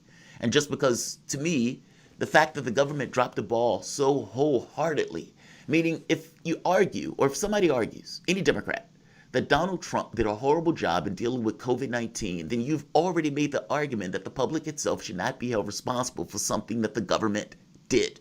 Whether that's the businesses failing, whether that's the healthcare costs of the people dying and the funeral costs, whether that's the healthcare costs of the individuals that got COVID and the symptoms that extend beyond it. So it's like, I absolutely agree with everything that you said, with the exception that their point and that their focus is not necessarily the best interest of the American public. It is their own political authority and their own, basically, the people who put money in their pockets to go out there and dance. That's what I think. I think it's that that shallow. I think it's, this kind of raw oligarchic country, and that the idea of the best interest for the people of the country, I think that takes a backseat. And I don't know how I'm wrong on this. I mean, if you look at the COVID thing, if you look at Obama standing in between Wall Street saying, I'm the one, and this is, Occupy Wall Street. No, I'm sorry, Occupy Wall Street came after. But this is Obama standing, I'm the one between you and the pitchforks, basically protecting bankers. And this is after the economy crashes. Like, I don't know how people can make the argument that I'm wrong, that this is just a raw oligarchic system that is looking out for its own best interests and the best interests of the people who either put money in their pockets or, for that matter, these kind of just ideological ideas. What do you think? I mean, we do have callers, but it's like I agree with you, but I disagree in an odd way. It's like I agree with you in what you're saying, but I think I disagree that that's their objective and that's their point. I know, I agree with you on that. We're agreed. Let's go to callers. That is definitely not their objective. And that leads one to ask, what is their objective? And I think you touched on it. I think there's more to it. But let's go to calls. We got Kevin calling in from Canada. Kevin, you're on the line. What's going on? Hey, guys. I called in a couple days ago about an idea about every Friday using all the YouTubers to encourage followers to tweet Biden about Medicare for all. You kind of misunderstood what I meant, and I looked back at it, and I didn't explain it very well. It's not a informing Biden or asking Biden for it. It's a demand. And if all those YouTubers encourage their followers to tweet Biden on Friday and recur it every week, what if you get 10,000 people tweeting, then 20, then 40, then 100, then 1 million? At some point, they can't ignore that. And I don't think it'll stop. It'll just keep happening every Friday. Kevin, I love that. You're right. I didn't understand it the first time you explained it. I love that. You're talking about critical mass. That it's electronic, yes. It's on Twitter, yes. But it doesn't necessarily mean that people might not just lump on. Like, week after week after week. It's like a protest that people don't have to do anything but send a tweet. But at the end of the day, you get to show a huge amount of support. I understand where you're coming from with that. I like the idea. And I like the idea of showing this kind of show of this number of people. But the catch is, any demand, for it to be a demand, has to have a consequence. What's the consequence? And I don't know if there is one, because I think those people are going to be stuck in the same situation that they were last time. Trump or Biden. In this case, it's going to be Tom Cotton or Ted Cruz or Mike Pompeo versus Kamala Harris. There's going to be something to that effect. And so I agree with you. I like the idea. What do you think, Shane? I like the idea too. I don't have time to fully respond. I actually haven't fully formulated my thoughts on this. But I would almost ask the same question that you were asking me, Jamarl, about why politicians don't go for that. Why does the public in general not very quickly rally around the things that they want? And there are a bunch of reasons. You mentioned one of them, which is that they're presented with a false dilemma between two political choices, neither of which they actually have to choose if they were to sort of, have some sort of consistent independent conversation and choose their own political leaders and refuse to support anybody who didn't fit those standards. That's not going to happen, though. But if Jamarl, just to sort of turn back and symmetrically ask the same kind of question that you're asking me about the elites, why can't the public get together on those things? And there are reasons. And until we start to address those reasons and start to solve them, if you can, but at least know about them, I don't think you're going to make much progress on getting a larger populist movement for any specific policy or for a set of policies that could pose as an alternative political platform. I That's my think brief part response. of it is the public doesn't know to expect anything more. Like from the time they were born to the time they were dropped dead, they're in a context. And from the standpoint of normality or expectations or what they can see in their head of regards to what they can accomplish, I think we've gotten so deadened in our expectations that the public, I don't know if it believes that it could do it. Like Obamacare. Obamacare had to crack the consciousness of the nation in regards to healthcare. I mean, whatever people want to think of Obamacare was seen as a radical proposal, even though it was a heritage plan. So let's do this. Yeah, let's bring in my mom, because this is a really good point. When I was traveling, my mom asked me, she was like, well, haven't you done it enough? Now, my thing was, I want to go around the world. From a relative perspective, she's looking at it and saying, this should be sufficient. From my relative perspective, it is not. I think people get into a relative perspective in regards to their world and their environment, and they think to themselves, this is normal, and this is the amount that I can get, and this is the amount that's sufficient. I think that's the way it goes. Let me bring my mom in. Diane Thomas, what's going on? Good morning, Jamarl and Shane. I heard Kevin's point of view, and I agree with it totally. But Jamarl, I hear what you're saying also. And my thing about your traveling was, at that time, you were traveling alone. You had a medical condition. And some of these countries, I probably wouldn't have gotten your body back, or probably would have had to pay an arm and a leg to get you back. And that's the way I was looking at it. But also the Medicaid for all, everybody does need it. I remember how we had to pay tooth and nails for my mom for Medicaid, $400 and something. And if we had that kind of money just to pull out of our butt every month, we wouldn't have needed Medicare. But they don't look at people, seniors especially, that need the help, that want the help, and can't afford all this medical bills, medical equipment they need. They don't look at that. But also, I just want to say, I thank everybody for their condolences. I've had a whole lot. Jamarl even mentioned it on Saturday about the number of people that reached out when my mom passed. And I just thank everybody and love you all. And that's it. Thank you. I appreciate it. Let's do this. Let's take a break. She's right. When my grandmother passed and she was ill, the government required $400, $500. And, I grew up poor. We grew up poor. And the idea that, that families have that money, most families don't have $500 in the bank. And in this very specific case, they're requesting $400 and something just to get a nurse in for a period of time to look after somebody who's ill. That issue is not singular to my family. I would imagine that issue is visited by a lot of families. You guys are listening to Fault Lines with Thomas and Stranahan. We'll be back in a moment.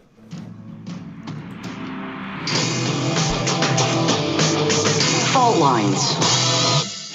We are above all the latest developments, and we don't take any sides. Radio Sputnik, telling the untold.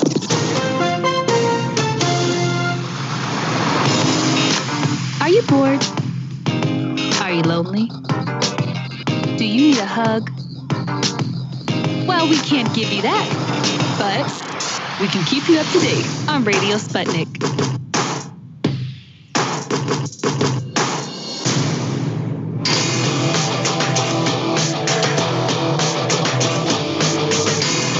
Fault Lines. And we're back. You're listening to Fault Lines with Thomas and Stranahan. Our next guest is Rob Kall. He's an award-winning journalist, publisher at opednews.com, author of the book The Bottom Up Revolution, and host of Rob Kall's The Bottom Up Show podcast and YouTube channel. You can follow him on Twitter at Rob Kall. That's Kall. and check out his platform at robkall.com. Rob, thank you for joining us this morning. How are you doing? Great. Wonderful new week. It is. All right, let's get into this a little bit. Let's talk about Assange for a second. And I suppose we should bring Snowden in too. There were rumors for a while there that Trump would pardon specifically Assange and maybe Snowden. And, they get lumped together because, of course, they have done sort of related overlapping work when it comes to exposing a lot of what the U.S.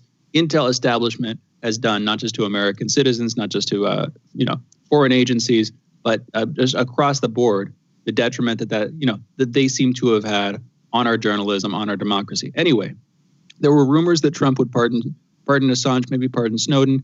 He didn't. He pardoned hundreds of others, not them. Do you think Biden will be any different? Rob, what's your take? I really don't. I have a feeling that Biden's going to go along with Hillary, who hates Assange. Yesterday morning after Trump left in the helicopter, I tweeted that he still had a chance before noon to pardon Assange and Snowden and others. And instead, he did at the last minute, when he got down to Florida, pardon Jeanine Pirro's husband, who's a tax dodger. That was his last pardon. So, but I don't really think Biden's going to do it. I'm sad to say. I think that whistleblowers are the heroes that we need so desperately. And the reality is that the Obama administration basically prosecuted more whistleblowers than all past presidents combined. So I don't really expect much from Joe Biden when it comes to that, unfortunately. By the same token, Joe Biden didn't go after us, or Obama didn't go after Assange. It was Trump that went after Assange. And I suspect Trump went after Assange to kind of prove the point of, because the argument was Assange was instrumental in working with the Russians in order to attack Hillary Clinton, and that's why Hillary Clinton lost. That was basically the propaganda that was pushed, the psyop that was pushed. But the reality of it, when Trump got in order to push back against that narrative, and this is my own suspicion, he became more animated against Russia, either getting rid of the nuclear treaties or, for that matter, going after Assange, something that Obama considered to be taboo because of its effect on journalism and what it can mean for journalism. Do you think that Biden will take that tact? Meaning, is it possible that Biden actually would take an Obama-esque tack in the way that he sees Assange? I think the problem is that Joe Biden is going to take advantage of the things that Donald Trump has already put into place. And I don't know how that affects Assange. But do you think that Biden would care enough about journalism to not do this? I have to disagree with you about why Assange was treated the way he was by the Trump administration. I think that the reason was Mike Pompeo. Pompeo, while Obama was president, wanted Assange to be executed. And Pompeo played a big role in Trump's administration. Trump didn't pay attention to things like that. So he went with the people who told him what to do, or what Fox News told him what to do.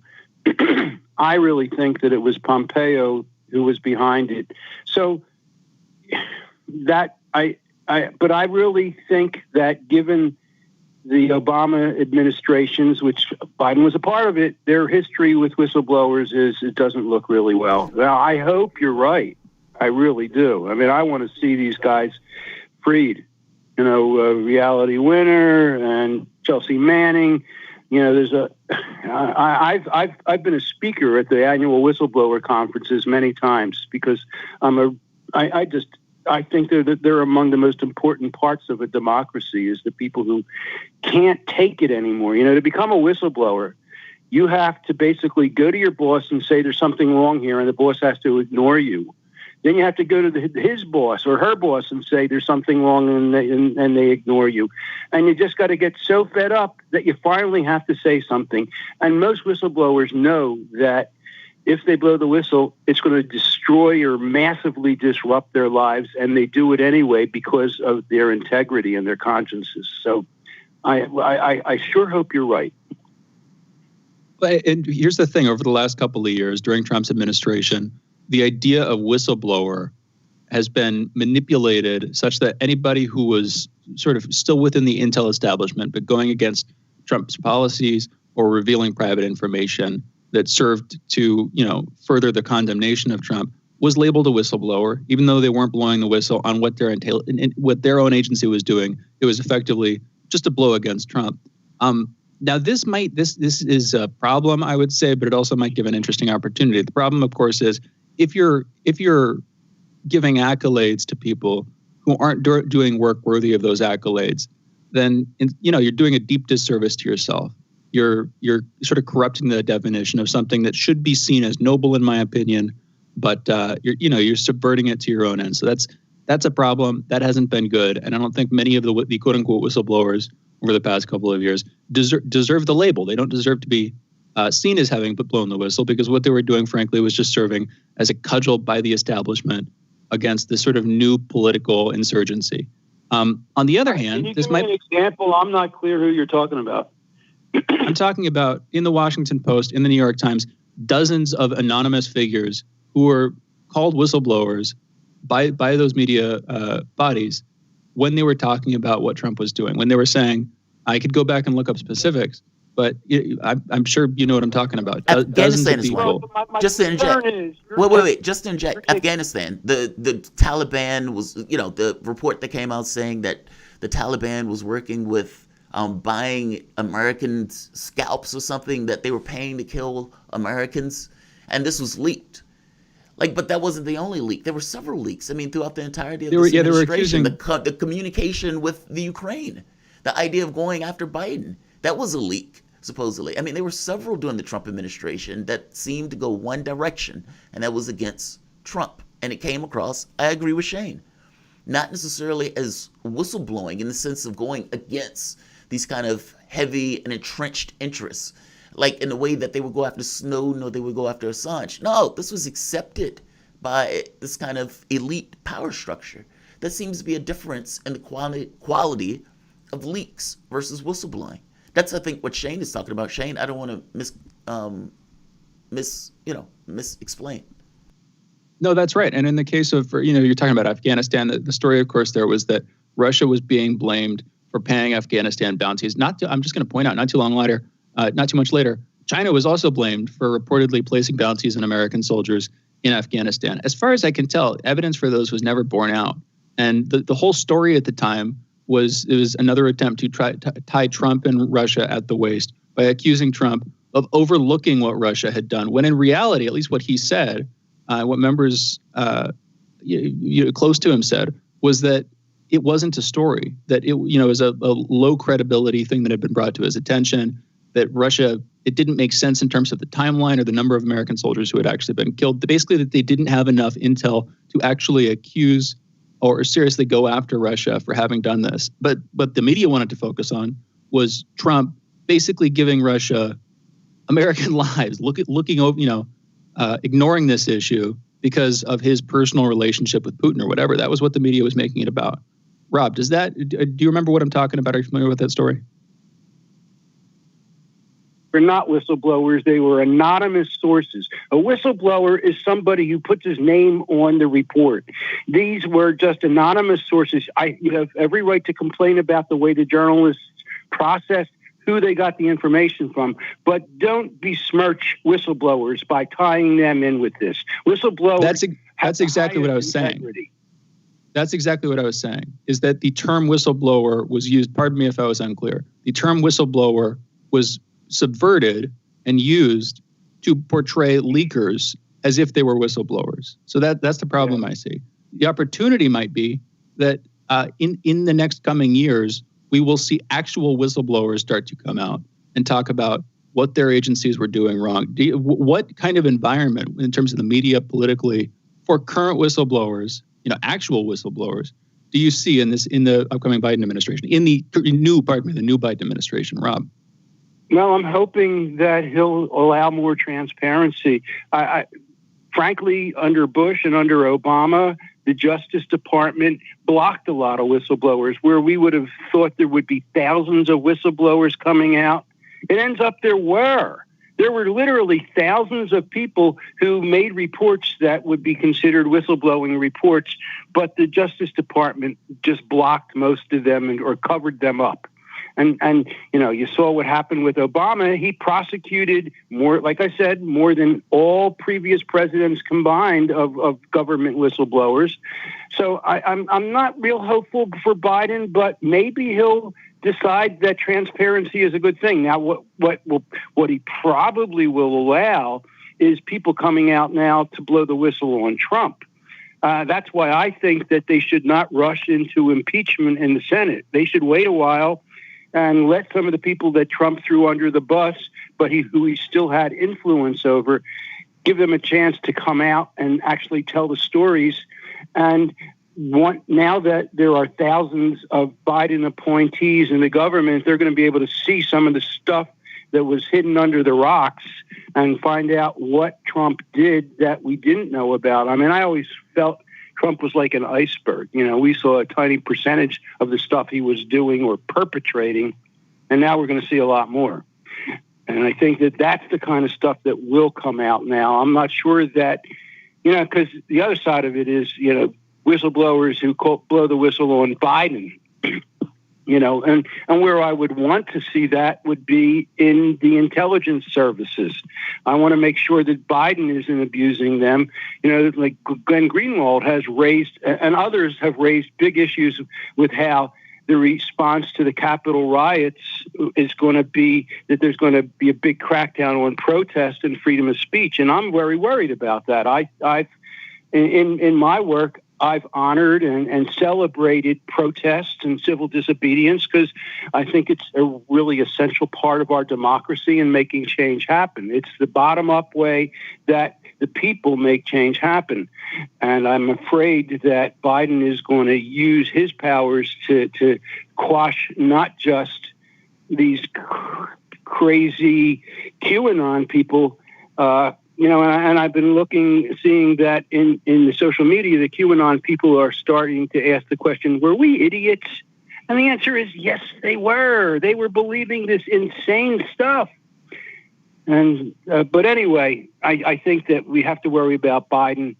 But that's going to take a little time to get that whistleblowing either coming out or quashed. We'll see. But I do think we will see whistleblowing about Trump. I can only hope that it's on point. I hope that it's actual whistleblowing, and I hope that it condemns the right people, whether that's Trump, whether it's members of whichever intelligence agency they're blowing the whistle on, whichever military agency within the Pentagon. There's a lot to talk about here. We will be back in just a minute talking more about this with our guest Rob Kall, award-winning journalist, publisher at opednews.com, author and host of his show, The Bottom Up Show podcast and YouTube channel. You're listening to Fault Lines with Thomas and Stranahan. We will be back in just a minute.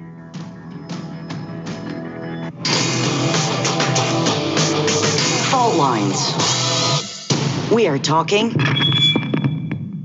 24 hours a day, 7 days a week. You are listening. We give you the most essential out of the endless information space. Radio Sputnik, telling the untold. You check top. We couldn't put it better ourselves. Tune in to Political Misfits on Mondays at 1:30 p.m. Eastern Standard Time for Miss the Press, our weekly takedown of Sunday's toothless news talk shows.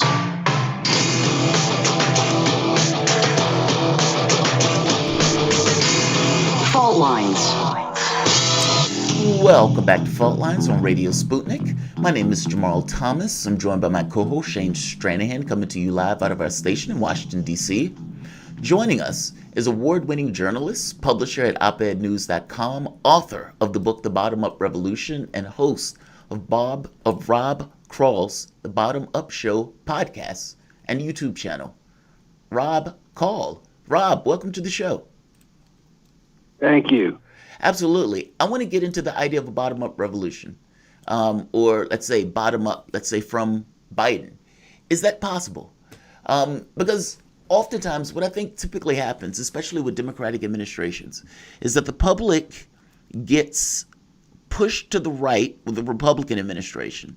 And then anything, even the most modest or incremental items, the Democrats basically push out. The public, many of which, especially Democrats, fawn over.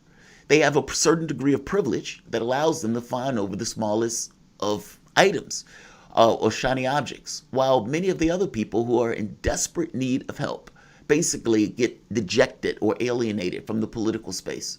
How do we get those people back into the political space, and how do we bring those people together to create this bottom-up revolution under, let's say, somebody like a Joe Biden? One of the most important aspects of bottom-up is that it's local. And so the way to do it is at a local level. You know, people need food, and there are food banks. Don't just give them a box of food. Talk to them and give them information and give them ways that they can do something. That, I think, is one of the most important things. I also want to point out that bottom-up is not enough by itself. We live in a world where there's top-down and there's bottom-up, and sometimes you need top-down too. You know, we're finding out now that there was literally no distribution plan for the vaccines.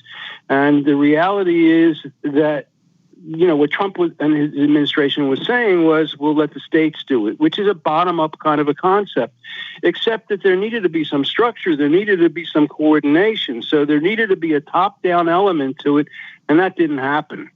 So you need to have both. But one, you know, I just did an interview with a researcher who has done an incredible polling of 100 countries representing 90% of the world's population. And what they found was that religion is decreasing throughout the world. There are less and less people who have religiosity.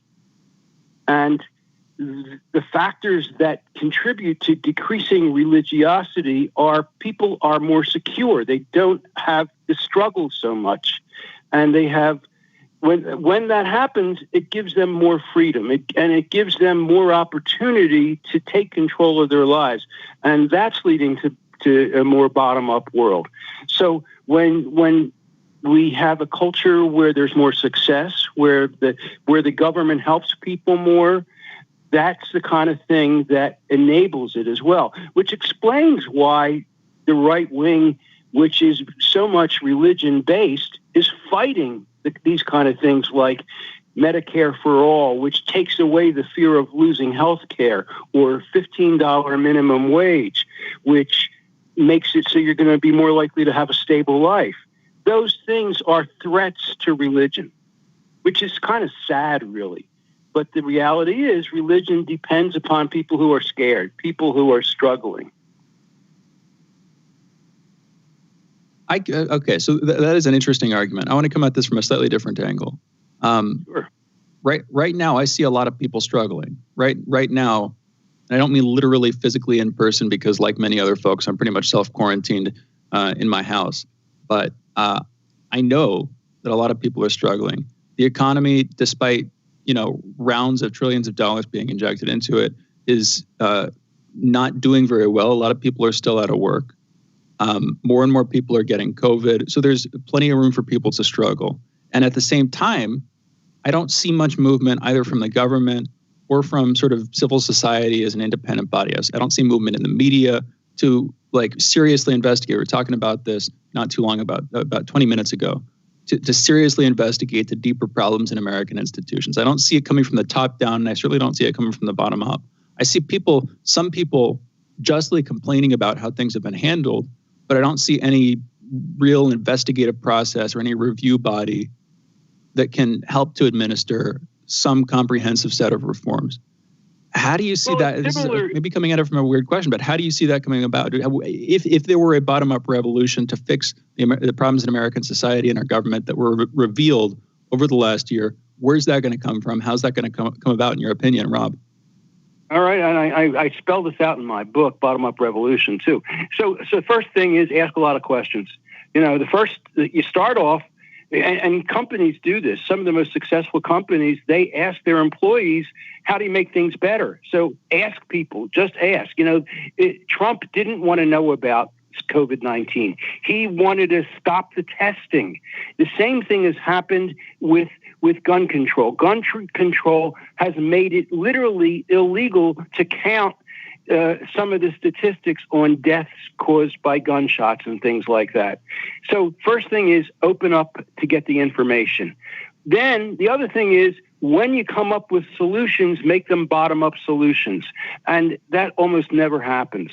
Now, it did happen with the help where people got the $1,200 and then more recently the $600. That went directly to the people. Far too often, with top-down solutions, the money is given to a state or to some big organization, and it never really ends up trickling down to the people. Obama pulled a really good bottom-up move with the Cash for Clunkers program that he did right after he became president.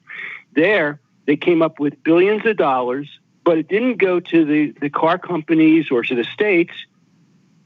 The money was put there, and if a person bought a car, then the money went to the dealer and the person got the credit.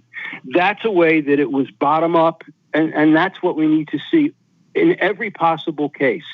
Don't give the money to these big organizations. Set up systems and programs so that people can get them individually, or so that communities can get them at a local level. They're talking about a $1.9 trillion program now. Well, make sure that most of that money is not distributed to big organizations that are then trusted to distribute the money. That's how I would do it. Rob, I think part of the problem is what I consider to be a differential in power and the attempt or the pursuit to maintain that differential. Meaning, in this kind of cash medium, if we're going to take policies that are going to make people more free, meaning the individual, let's say, gets a stipend, and let's say with that stipend, that person is not forced to be a fry cook, because that person can now work on his art, work on his poetry, work on his book, work on his YouTube channel, whatever else. Meaning any notion of freedom allows or requires that individual to be able to make a choice. And if society doesn't allow that person to make a choice, then society can't say that person is legitimately free. How are you free if you work 40, 50, 60 hours a week? And so from the standpoint of this kind of differential power and the maintenance of that differential power, how does a bottom-up revolution gain traction in order to contest that? Because it seemed like unless that differential is lessened, or there is no impetus for elites or people who are in power to basically lessen that differential. And we seem to be kind of stuck in this kind of odd scam of being stuck between two political parties that in no way represent the political distinctions of the public itself. It's very bizarre. How do we get out of that? All right. It's tough. Humans worked all their existence. To suddenly say humans don't need to work so that they can create art, I have some reserves about that. On the other hand, because of automation and artificial intelligence, there are less and less jobs available, and countries are facing the reality that there isn't enough work available for everybody to make a decent living. So we need to do some kind of a program like Andrew Yang talked about, where people get like $1,000 a month or something like that. But on the other hand, we need people to do the work too. It's a very difficult challenge, and I don't have the answers. I've been to conferences exploring it, and there's research on it. There are experiments being done, and I think that's what we need to do. We need to have to start trying it, seeing how it works in small experimental efforts. It's not something that we're going to start nationwide all of a sudden. Like single payer healthcare. That's something that it's a travesty and a national shame that the U.S. is the only first world country that doesn't have it. But if you look at Canada, it didn't go national all at once. It started in one province, and then it gradually went national.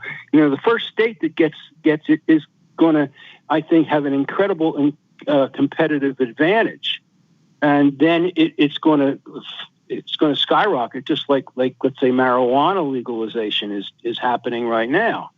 But I think we need to start experimenting with different approaches to it, and we need to have a conversation about it and make it open for that. I think you're asking just the right question. We've got about a minute, maybe a minute and a half or 2 minutes left here, Rob. Really quickly, on this idea of a universal basic income, or as some of our guests have called it, unconditional basic income.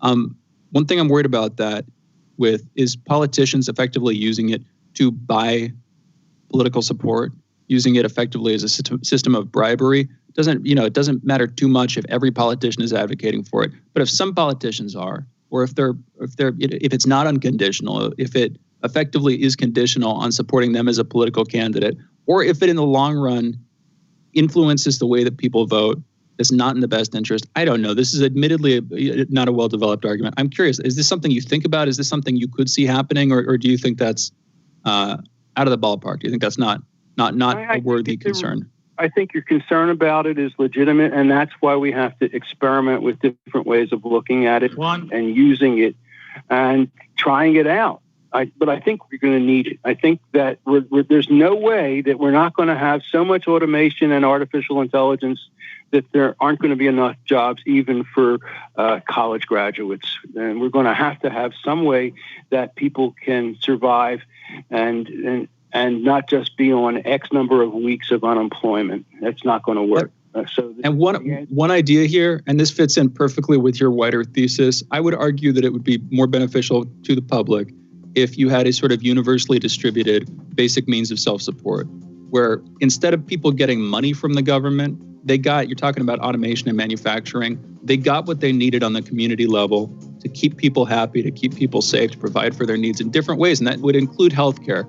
Just coming back to that earlier topic. In any event, we need to close this out. Rob, thank you for joining us. For those listening, Rob Kall, award-winning journalist, publisher, author, and host of Rob Kall's The Bottom Up Show podcast and YouTube channel. You're listening to Fault Lines. We'll be back in a minute with headlines.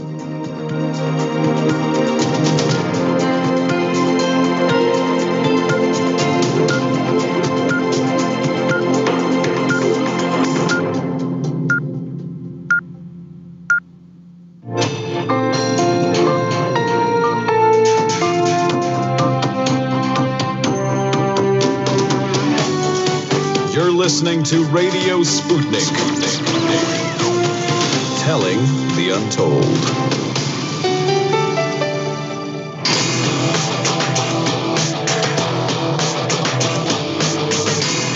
Fault Lines. Live from across the divided states of America, it is time for our last hour this morning of the most disruptive show covering news, events, politics, philosophy, economics, and more. In the independent corner, I am your political analyst, James Stranahan. And in the left corner, I am the indefatigable, the ever-vigilant, the last man on the wall, your political analyst, Jamarl Thomas. And together we are Fault Lines with Thomas and Stranahan. In the news, specifically first up in COVID news, at least 4,357 new coronavirus deaths and 453 new cases were reported in the United States on January 20th. That's yesterday. Over the past week, there's been an average of 194,711 cases per day, a decrease of 16% from the average 2 weeks earlier. And as of this morning, more than 24,495,000 people in the U.S. have been infected with the coronavirus, and more than 406,000 have died.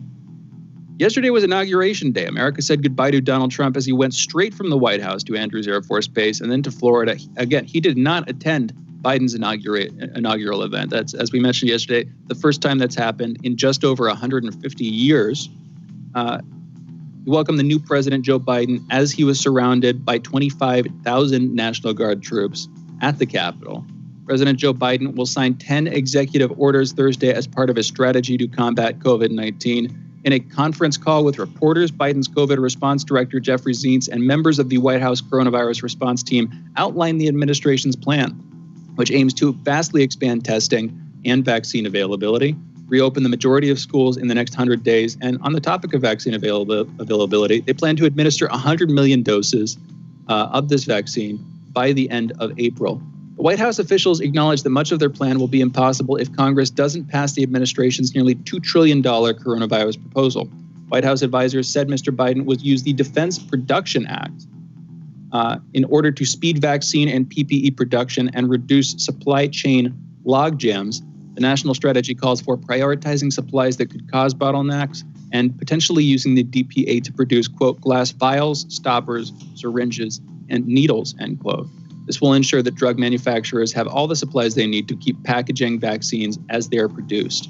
Officials said their goal was to shore up stockpiles for the immediate need and any future pandemics. So I just want to note on that. That's, the progress. They're talking about preparing for future pandemics. That's good. What I'm worried about is that they're not looking at the bureaucracies, the structural dysfunctions that led us to this point. And in the process, it's like a stopgap solution where they're doing what they can in the short run to prepare for future events. That's good. But if you don't fix the machine that has produced this output, if you don't actually look at the system, which is admittedly much harder work, you don't try to tinker with it and diagnose deeper problems, fire people, inevitably do cutbacks, roll those organizations down and create new ones, at least as important, I don't think you're going to make much progress. But I don't mean to be too critical here. At least there's some movement on that.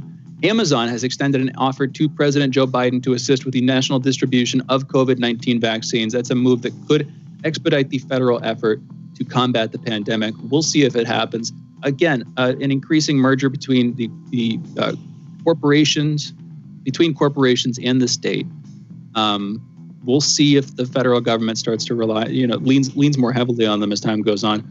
Biden has already begun his overhaul of the executive branch. He made a public warning to his staff saying, quote, "I'm not joking when I say this. If you're ever working with me and I hear you treat another colleague with disrespect, talk down to someone, I promise you, I will fire you on the spot. On the spot. No ifs or buts," end quote. That seems a bit performative to me. This comes as he's firing many people. A few hours into his presidency, he has fired some Trump appointees, including Michael Pack, head of the U.S. Agency for Global Media, Kathleen Kraninger, director of the Consumer Financial Protection Bureau, and Peter Robb, the National Labor Relations Board's general counsel. As of yesterday, Biden has rejoined the Paris Climate Accord. And the Canadian company behind the Keystone XL oil pipeline said Wednesday that it has suspended work on the pipeline in anticipation of incoming President Biden's revoking of its permit to work. Mr. Biden's day one plans included moving to revoke a presidential permit for the pipeline. So, they have good reason to believe that's about to come. Acting DHS Secretary David Pekoski signed a memorandum yesterday pausing deportations of non-citizens for 100 days, starting on Friday.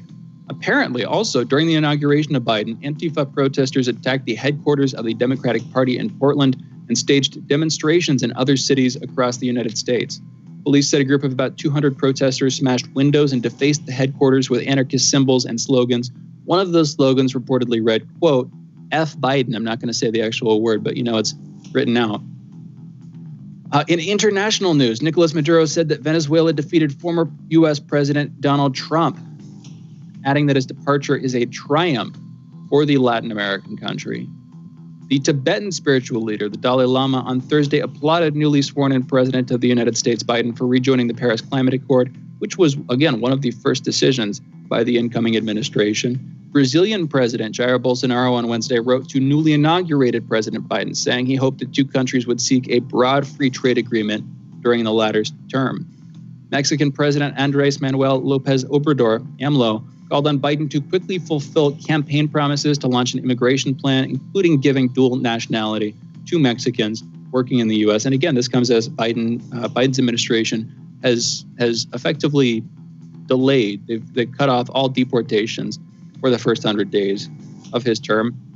Japanese Prime Minister Yoshihide Suga told reporters on Thursday that he wanted to further boost the alliance with the United States under new President Biden. He said, quote, "I am wholeheartedly glad that President Biden and Vice President Harris have been sworn in. He had a very strong speech calling for the nation's unity.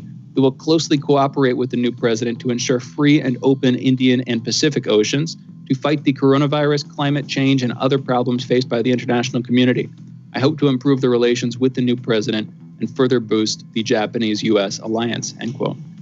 The Chinese Foreign Ministry has announced the introduction of sanctions against 28 American, quote-unquote, anti-China politicians, whom Beijing accused of carrying out a, quote, series of crazy moves, end quote, that gravely undermined China's interests and U.S.-Chinese relations, offended the Chinese people, and who interfered in the country's internal affairs. The list included prominent names from the now former Trump administration, such as Secretary of State Mike Pompeo, ex-National Security Advisor John Bolton, and his successor, Robert O'Brien, former chief White House strategist Stephen Bannon, who recently received a pardon from Trump, by the way, and director of the Office of Trade and Manufacturing Policy, Peter Navarro. The ministry also slapped sanctions on former Deputy National Security Advisor Matthew Pottinger, Undersecretary for East Asian and Pacific Affairs David Stilwell, Secretary of Health and Human Services Alexei, and UN envoy Kelly Craft. The ministry stressed that the U.S. politicians, all of whom took part in implementing Trump's China policy, acted with no regard for the interests of the Chinese and American people while pursuing their, quote, selfish political interests and prejudice and hatred, end quote, against Beijing. Chinese authorities have thus banned the 28 U.S. nationals and their immediate family members from entering China, including Hong Kong and the Macau Special Administrative Region. The people on the sanctions list and their affiliated companies are also prohibited from doing business in China. In tech news, cryptocurrencies could come under renewed regulatory scrutiny over the next 4 years if Janet Yellen, Joe Biden's pick to lead the Treasury Department, gets her way. During Yellen's Tuesday confirmation hearing before the Senate Finance Committee, Senator Maggie Hassan, Democrat from New Hampshire, asked Yellen about the use of cryptocurrency by terrorists, and other criminals. Yellen responded, quote, cryptocurrencies are a particular concern. I think many are used, at least in a transaction sense, mainly for illicit financing, end quote. She said she wanted to, quote, examine ways in which we can curtail their use and make sure that money laundering doesn't occur through those channels. And this comes as right now Bitcoin, which had reached highs of around 40,000, I think it was just over $40,000. A little bit over a week ago, about a week and a half ago, is now down to $32,000. I'm not saying those two things are connected. They aren't. The timing doesn't fit. I'm just pointing out it's still pretty volatile. It had reached this recent peak. It's gone back down very quickly, just to give you a brief update on that. Anyway, those are our headlines. You're listening to Fault Lines with Thomas and Stranahan. Jamarl, let's talk about the inauguration for just a second. One of the things that stood out to me, and this is just a constant, I don't mean to make too much of this. We've talked about this before, of course, but it's been a little while. Biden is still stumbling. It's like whatever, we've talked about this on the platform many times, potential for cognitive dysfunction, whatever exactly is going on there. It's not a pretty picture. He's now the president.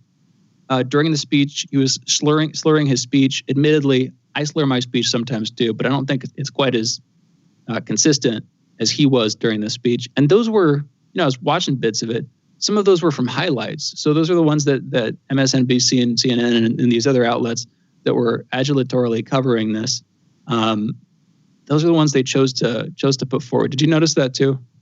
I didn't notice him slurring his speech entirely, if I'm being honest. I mean, I was watching clips of the inauguration. So, but I'm not shocked. I mean, this is still the same Joe Biden that was in the primary. It's not like, they injected him with something. All of a sudden he became a different person. And at this point, he's president. So, the fight, the argumentation, the leverage, all that stuff is up in smoke. Whatever happens to Biden, and he's the president until that day comes. And it's like, whatever you want to think of it. That, I feel you.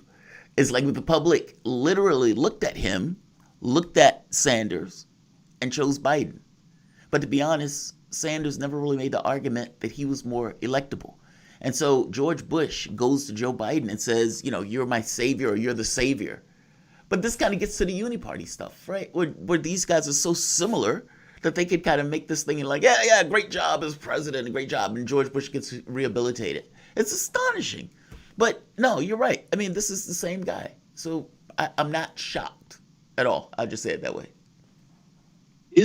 Electability, I mean, you brought that idea up that Sanders didn't make the argument that he was electable. I would argue people either didn't vote for Sanders because they didn't like how he responded to the DNC back in 2016, or they just don't support his policies, frankly. And, I think most of the folks are in the latter category, but I'm sure that he lost some voters in the first category. But isn't the idea of electability itself, it's like a self-referential, it comes out of nothing. If you're electable, you're electable. What is your electability derived from? I don't think people pause to investigate that too deeply. Like, he seemed pretty electable back in 2016. Maybe he's older now, but he seems to be a bit more chipper than Biden. So I guess from your perspective, I know, you're sort of a former, maybe still a Sanders supporter in some sense, certainly a supporter as a political figure, not necessarily as a presidential candidate this past election cycle. But what do you mean when you say electability, when you're talking about Sanders? Well, electability is like air. And it was the argument that Democrats basically made. If you remember, the only argument that Joe Biden basically made that he won on was, I am more electable. And it's like you said, it's air. It's self-referential. It's, I'm more electable because people say I'm more electable. That's it. Hillary Clinton was more electable. John Kerry was more electable. Al Gore was more electable. All of these people were more electable. It's relative normality. That's all it is. We're normal. Joe Biden is normal to us. He's an Obama type. He's a Clinton type. He's a Clinton, Hillary Clinton, and Bill Clinton. Meaning he is what we're familiar with. And because he's what we're familiar with, he's what we consider to be more electable. That's all there was to it. It's just what people thought. From the standpoint of Sanders, though, I disagree with you. I think he won the policy arguments. If you look at, even in South Carolina, Sanders won Medicare for All argument. Like, that's what I mean. Like, in all 50 states, Medicare for All won the argument. The expansion of healthcare, or expansion of Social Security, won the argument. The expansion of the minimum wage wins the argument. Like, and this is for the majority of the American public. So I disagree that he didn't win the policy argument. He won the policy argument month after month after month. The issue was who could beat Trump. For African Americans, that was the first and foremost issue, who could beat Trump. And for the left, many on the left looked at it and say, all right, we think the American public will pick Biden. And that's unfortunate. But I think that goes to the whole thing of the public not, this is what the public believes, this is the best that they can do. And it's unfortunate. I hear you. Let's go into a break. What you're listening to, Fault Lines with Thomas and Stranahan. We'll be back in just a minute talking with Garland Nixon, Sputnik political analyst and the co-host of the Critical Hour. Be back with him in just a minute. Be right back. Fault Lines. Catch all the breaking global, political, and economic news as it happens. Sputnik brings an all-star lineup with expert opinion from some of the biggest names in the news today. Noam Chomsky. Turkey, U.S. ally, their main goal is to attack the Kurds, the one ground force opposing ISIS. And there have been a kind of a funnel for support of ISIS, not officially, but in practice. Peter Sunde, co-founder of the Pirate Bay. We don't have any sort of democratic control over the internet. And I think that we're very naive when we think that the internet itself is intrinsically good. It's not. It's just a very neutral technology that is being used for good things, but more and more being used for evil things. Icelandic Foreign Minister Gunnar Bragi Sveinsson. Increased activities in the Keflavik airbase, and that has to do with more activities from the Russian Northern Fleet in the ocean around Iceland, and also, of course, these usual flights of the bombers. Robert F. Kennedy Jr. We're the ones that destroyed the government of Libya. We're the ones that, in a pipeline dispute, that helped destroy the government of Bashar al-Assad in Syria. We're the ones who invaded Iraq. Former U.S. Secretary of Defense William Perry. The hostile relationship between the United States and Russia today is dangerous for both countries, not because either country would actually want to start a military conflict, but because there's always a danger of blundering. Sputnik talks to the brightest minds in politics and current affairs to find out what's really happening. Tune in.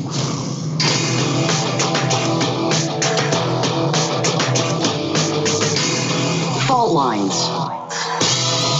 Welcome back to Fault Lines on Radio Sputnik.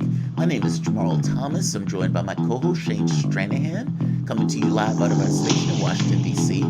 But joining us is Garland Nixon, Sputnik political analyst and co-host of the Critical Hour and Critical Hour Extended, airing Monday through Friday from 6 to 8 p.m. Eastern Standard, right here on Radio Sputnik. Garland, welcome back to the show, man. How you doing? Good morning, gentlemen. I am just doing wonderful. How are you? We're making it. We're hunkered down and, ready to get out of this bunkered living, but that doesn't seem to be going anywhere anytime soon. Domestic terrorism. That's what we want you on to talk about. Now, Joe Biden has basically declared a new war on apparently domestic terrorism because of what took place at the Capitol. Now, it's fair to say that much of there is domestic terrorism, and oftentimes we didn't necessarily want to call it terrorism, especially when it was white males who were involved in it, especially with these militia groups, the Oath Keeper, the Boogaloo Boys, or whatever else. How do you think this is going to turn out? Because I got to be honest, I don't have great feelings about this. I don't think necessarily one attack on the Capitol is indicative of a need for new laws that are already on the books. So what do you think about this? How do you think this is going to turn out in, let's say, the first 6 months of the Biden administration as they go after Trump with impeachment? Well, a couple of things. I think that those of us who have consistently opposed government overreach aren't shocked at all by this. I think this, though it probably won't be, this should be a lesson for the MAGA people. Because when the, after 2001, the government came out with the Patriot Act, and they started this so-called war on terror, and people like me were like, whoa, this ain't going to turn out good. Well, a lot of the MAGA people were like, yay, they're going after the Muslims. Support the war on terror. I support the war on terror. And we're like, yeah, well, that might come back to haunt you one day. During the spring and summer, when there were the George Floyd protests, the BLM protests, et cetera, right? Attorney General Barr came out and said, we should charge some of these people with sedition and give them 10 years. Donald Trump came out with an executive order that said, we've got to protect the federal buildings and federal monuments 10 years for the people who defile these. And the MAGA people were like, yay, we got to stop those BLM, Antifa, blah, blah, blah protesters. And people like me were like, you guys better be careful.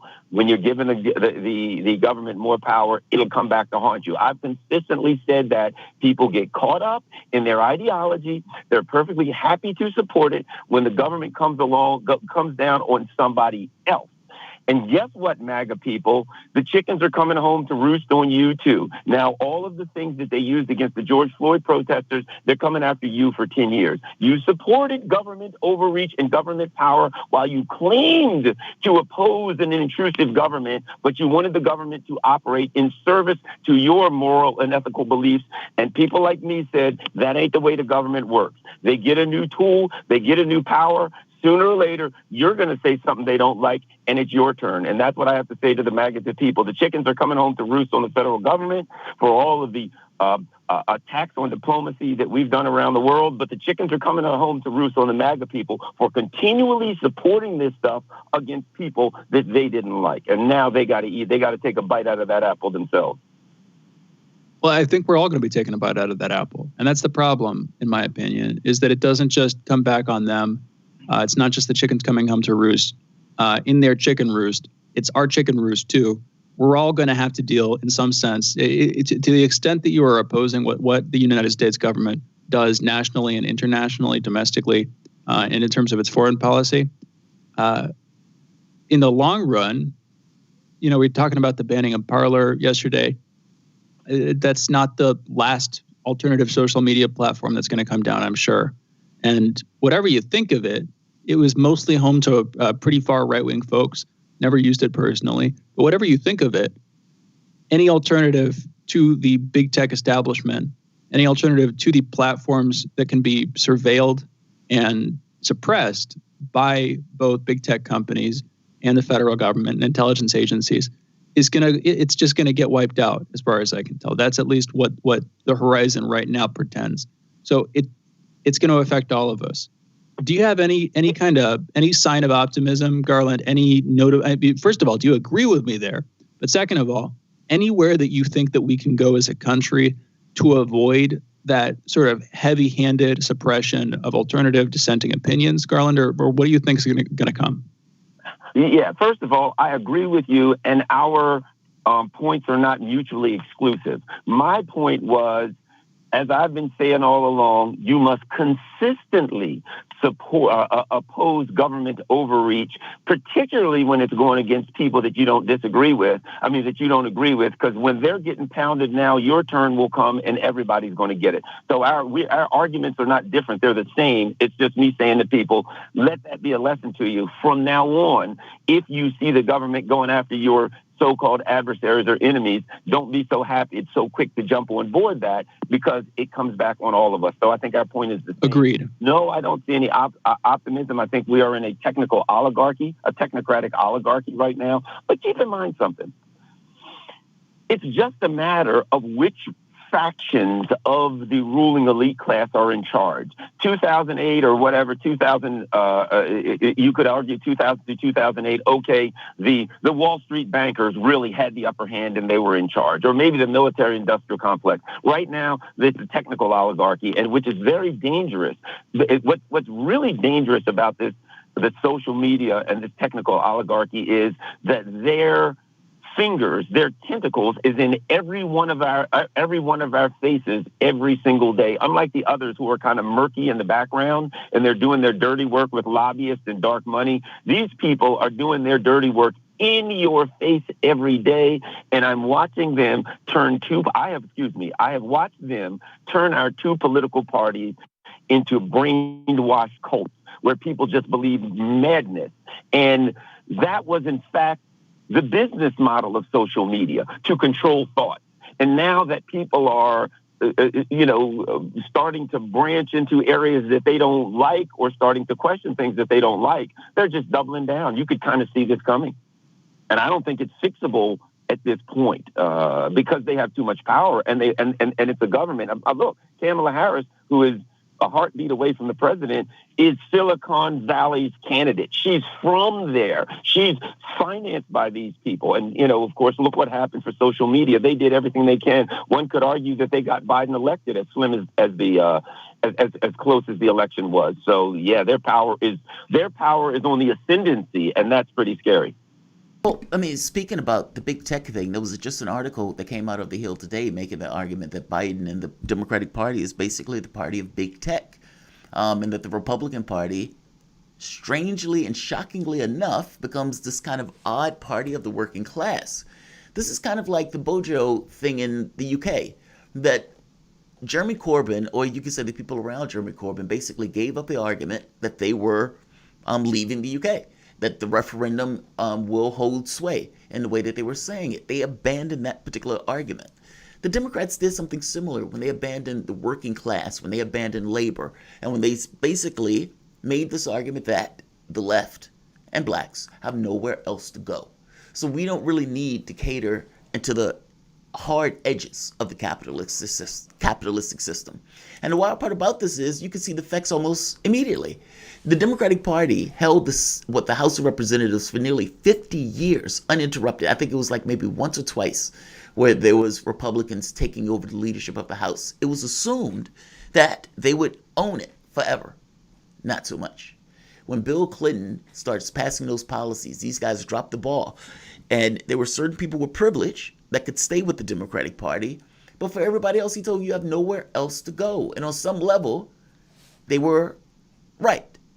At some point, that has to give way. And I think that gets to this whole thing of how do we change the situation if people can be perpetually scammed into buying into democratic politics, even though democratic politics doesn't really change the structures of our system. They maintain the vagaries of it the way it is.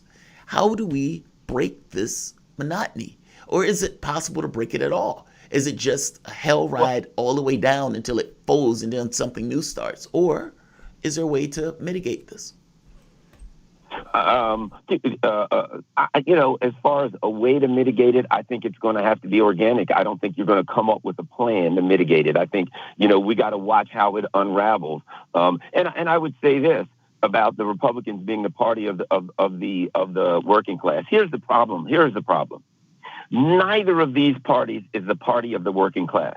So the question becomes, which party looks so bad, which party is so inured to the ruling elite class that they make the other party look like the party of the working class, right? So it's not which party is the party of the working class, neither. But one of them gets so crazy that the other one looks like the party of the working class. When the Republicans, who will do zero for the people, right? When they start looking like the party of the working class, you got to ask how bad the Democratic Party has gotten. The Democratic Party is an authoritarian, censorship, pro-war party, which is the Republicans are a different variety of that. But they look like the party of the working class. I think people have to do this. People have to come up with some kind of a definition of what the working class policies are, because instead of saying a party of the working class, instead of saying this party is for the working class or that party, I think we need to say, what does the working class need? And which of these parties is for these policies? The answer is going to be obviously zero, none. So that means you have to either attempt to change these two parties, or you have to start a new party. I think there are some movements towards a new party. I do see some fracturing of the coalitions that hold these parties together, which I think is a good thing. And going into the midterms, depending upon what the Biden people do, we may see even more fracturing of the parties. So I think it's an organic, natural fracturing of the parties because of the realities that neither party actually, from a policy standpoint, is going to do anything for the working class. So let's do this. I agree with you, Garland. I agree with you totally on that point. It's neither. It's just a comparison. And that things have gotten so bad in regards to the way the public is viewing this, that they're like, ugh, this is the choice that we have. I have a friend of mine, used to be a friend of mine that's in the union. And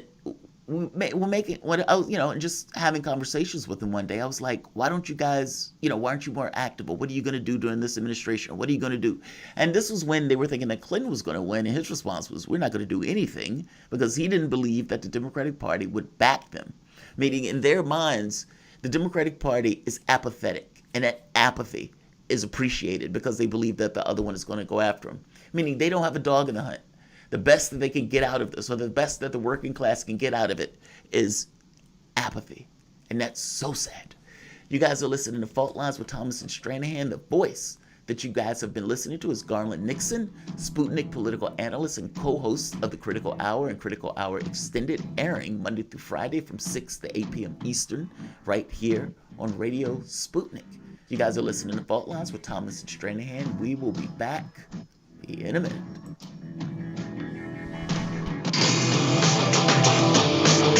Fault lines.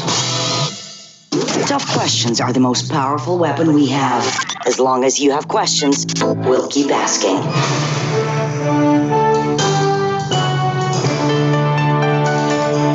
Radio Sputnik. Telling the untold. So Sean, what do you want to talk about today? Well, Bob, that's easy. I want to talk about the need to stop the development of self-driving cars. Again, Sean, you're driving me nuts. I think the self-driving car thing's already out of the gate. No. It's never too late. See, now the leading experts in the field, just pick one, whichever one, leading experts have repeatedly warned us about the dangers of artificial intelligence. Look, I'm telling you, man, we have to stop the robots by any means necessary. I see what you did there. Yep. Tune into our show By Any Means Necessary daily from 2 to 4 p.m. Eastern Time on Radio Sputnik. And don't forget to call in at 3:20 p.m. to our studio number 202-521-1320. And if you miss us live, check us out on SputnikNews.com, Spreaker, iTunes, iHeartRadio, Spotify, or wherever you listen to podcasts and stay up to date on the latest political, social, and economic movements shaping the world around us.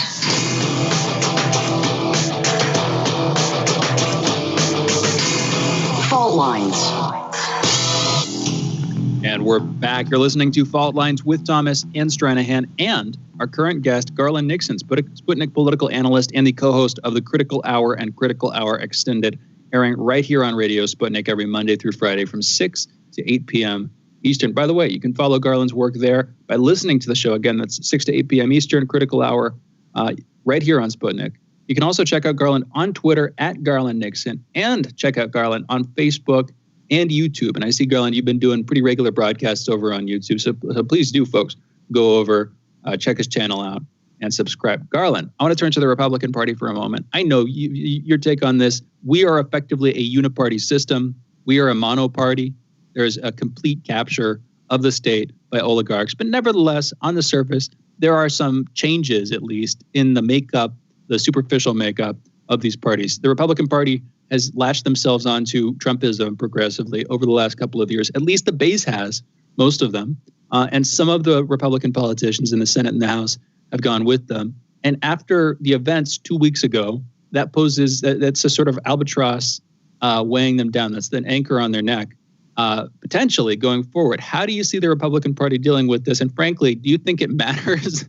I'll start with that one, because again, if we're a uniparty, it might not make a difference. But if it affects their makeup, if it affects the policies they're pushing, if it affects their success, if you get one-party dominance, real one-party dominance, which we already have with Democrat control of the Senate, the House, and the executive branch. If you get that in a lasting way, I could see the monolith that is our political system being emboldened and strengthened by that. But I want to hear your take, Garland. What do you think? Is in a big trouble right now, but that doesn't mean that it will last. 2008, they were all wiped out and people said, that's it. They can never win again. The Democrats have it all. Remember, the Democrats had a 60-seat majority in the Senate. 2000, the Republicans had it all, right? They had all three houses and you know what I mean? So it's like every 8 years, 2,000 Americans are like, give it all to the Republicans. We're not happy. 2008, give it all to the Democrats. We're not happy. 2016, guess what? Trump's back with the Republican House and Senate. So every 8 years, the American people bounce back and forth between the two parties. And this time it took 4 with Trump and a pandemic.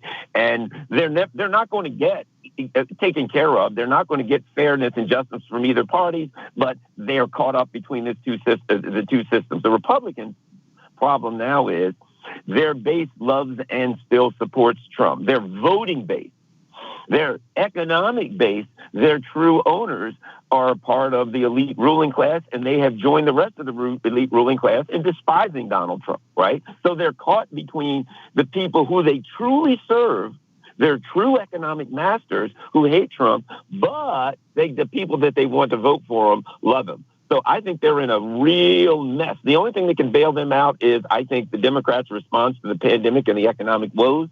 If Biden tries to be Mr. Centrist and I'm going to work and this is a uniparty, blah, blah, blah, which is what I expect, he could botch this thing so bad that the Republicans start looking good again in the midterms, or the Democrats just don't get their people out. So it all depends, a lot of it, on Joe Biden. But yeah, you're right, this uniparty thing, if this was the game plan for many, many years, if people look up the Democratic Leadership Council, from out of which the Bill Clintons and the Al Gores and the John Kerrys came, this was their plan all along. I'll add this.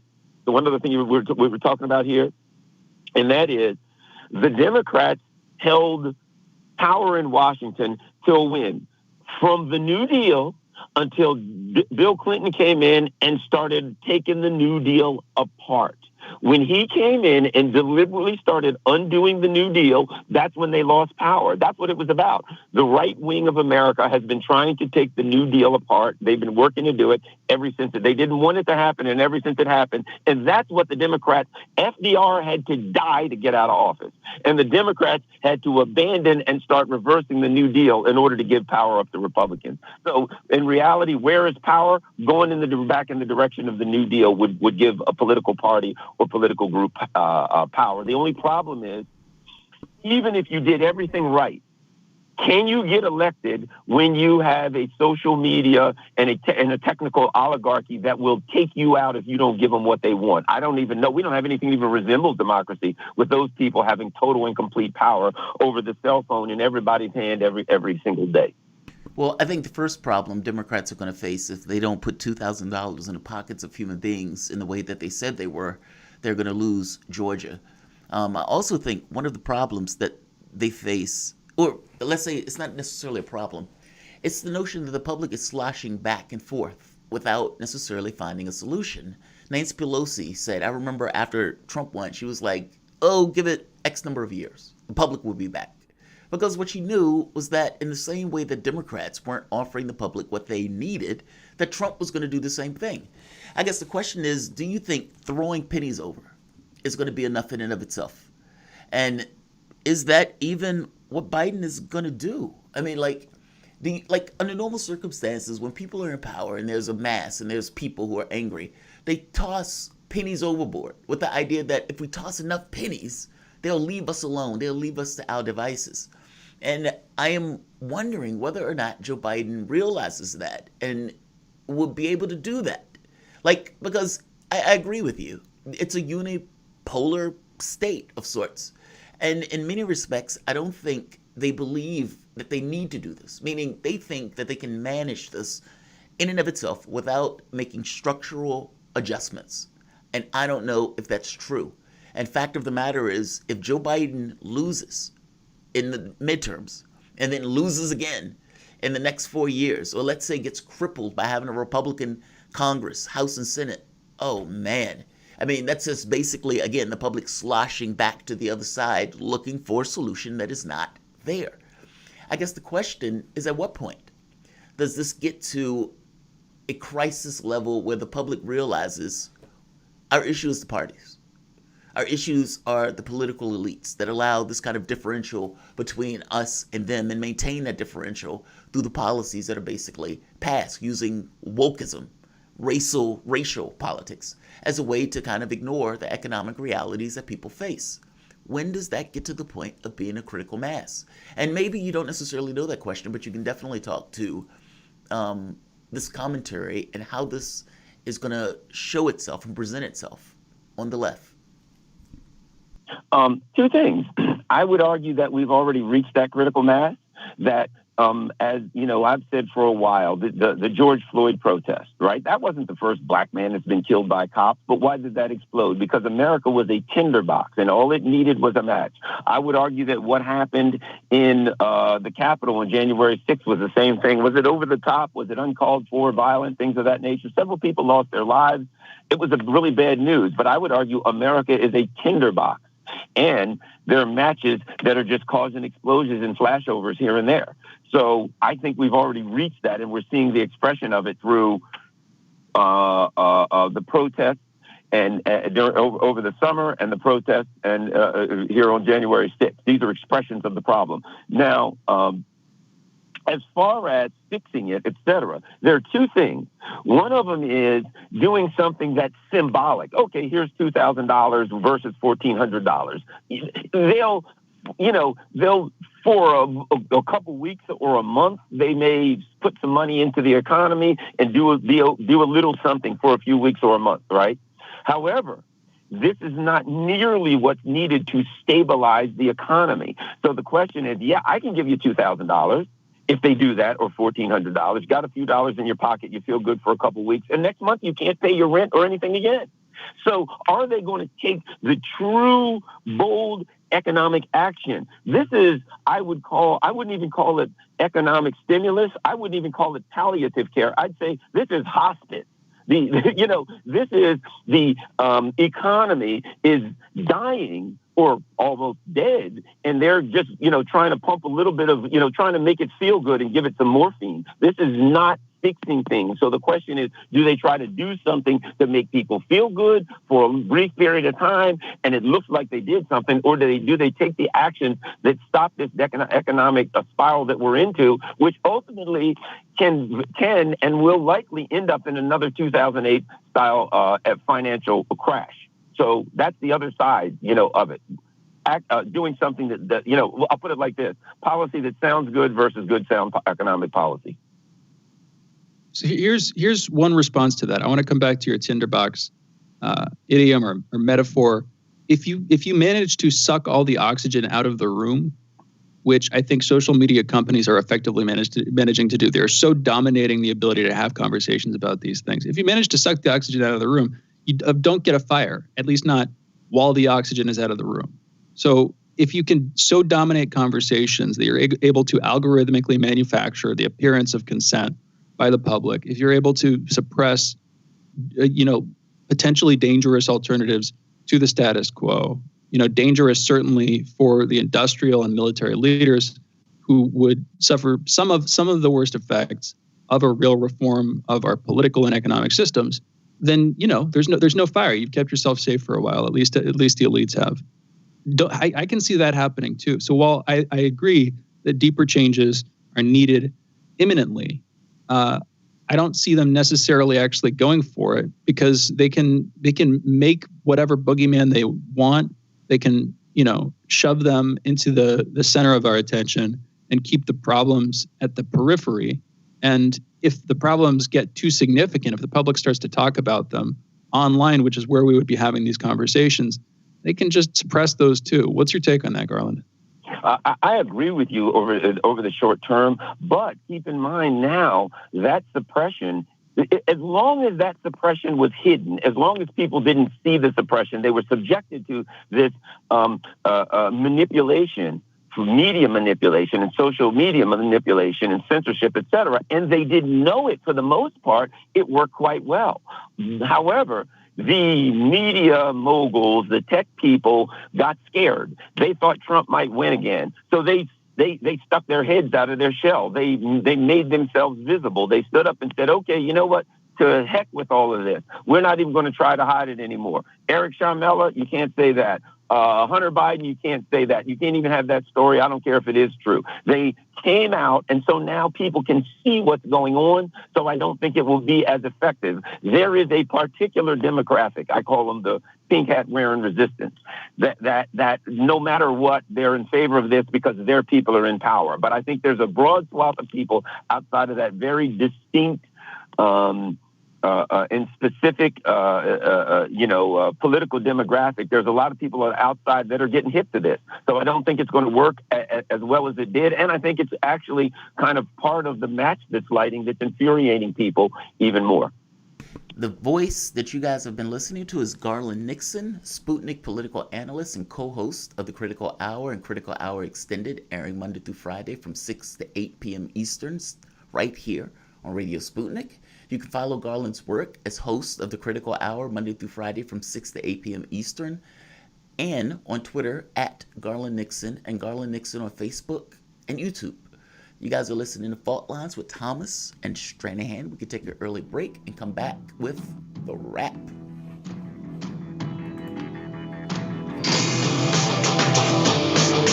Fault Lines.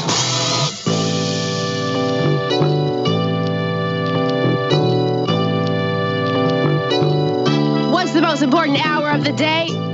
It's the Critical Hour with Dr. Wilmer Leon. On this show, we don't just deliver the latest headlines. We divide the real from the fake. Tune in to hear from some of the most brilliant political minds of today. Get in-depth news and analysis that goes beyond the surface and dig straight into the details. Set your clock to the Critical Hour for a news perspective unlike any of those other guys. Tune in to the Critical Hour with Dr. Wilmer Leon, weekdays 6 to 7 p.m. Eastern, and catch us on Facebook Live. You're listening to Radio Sputnik.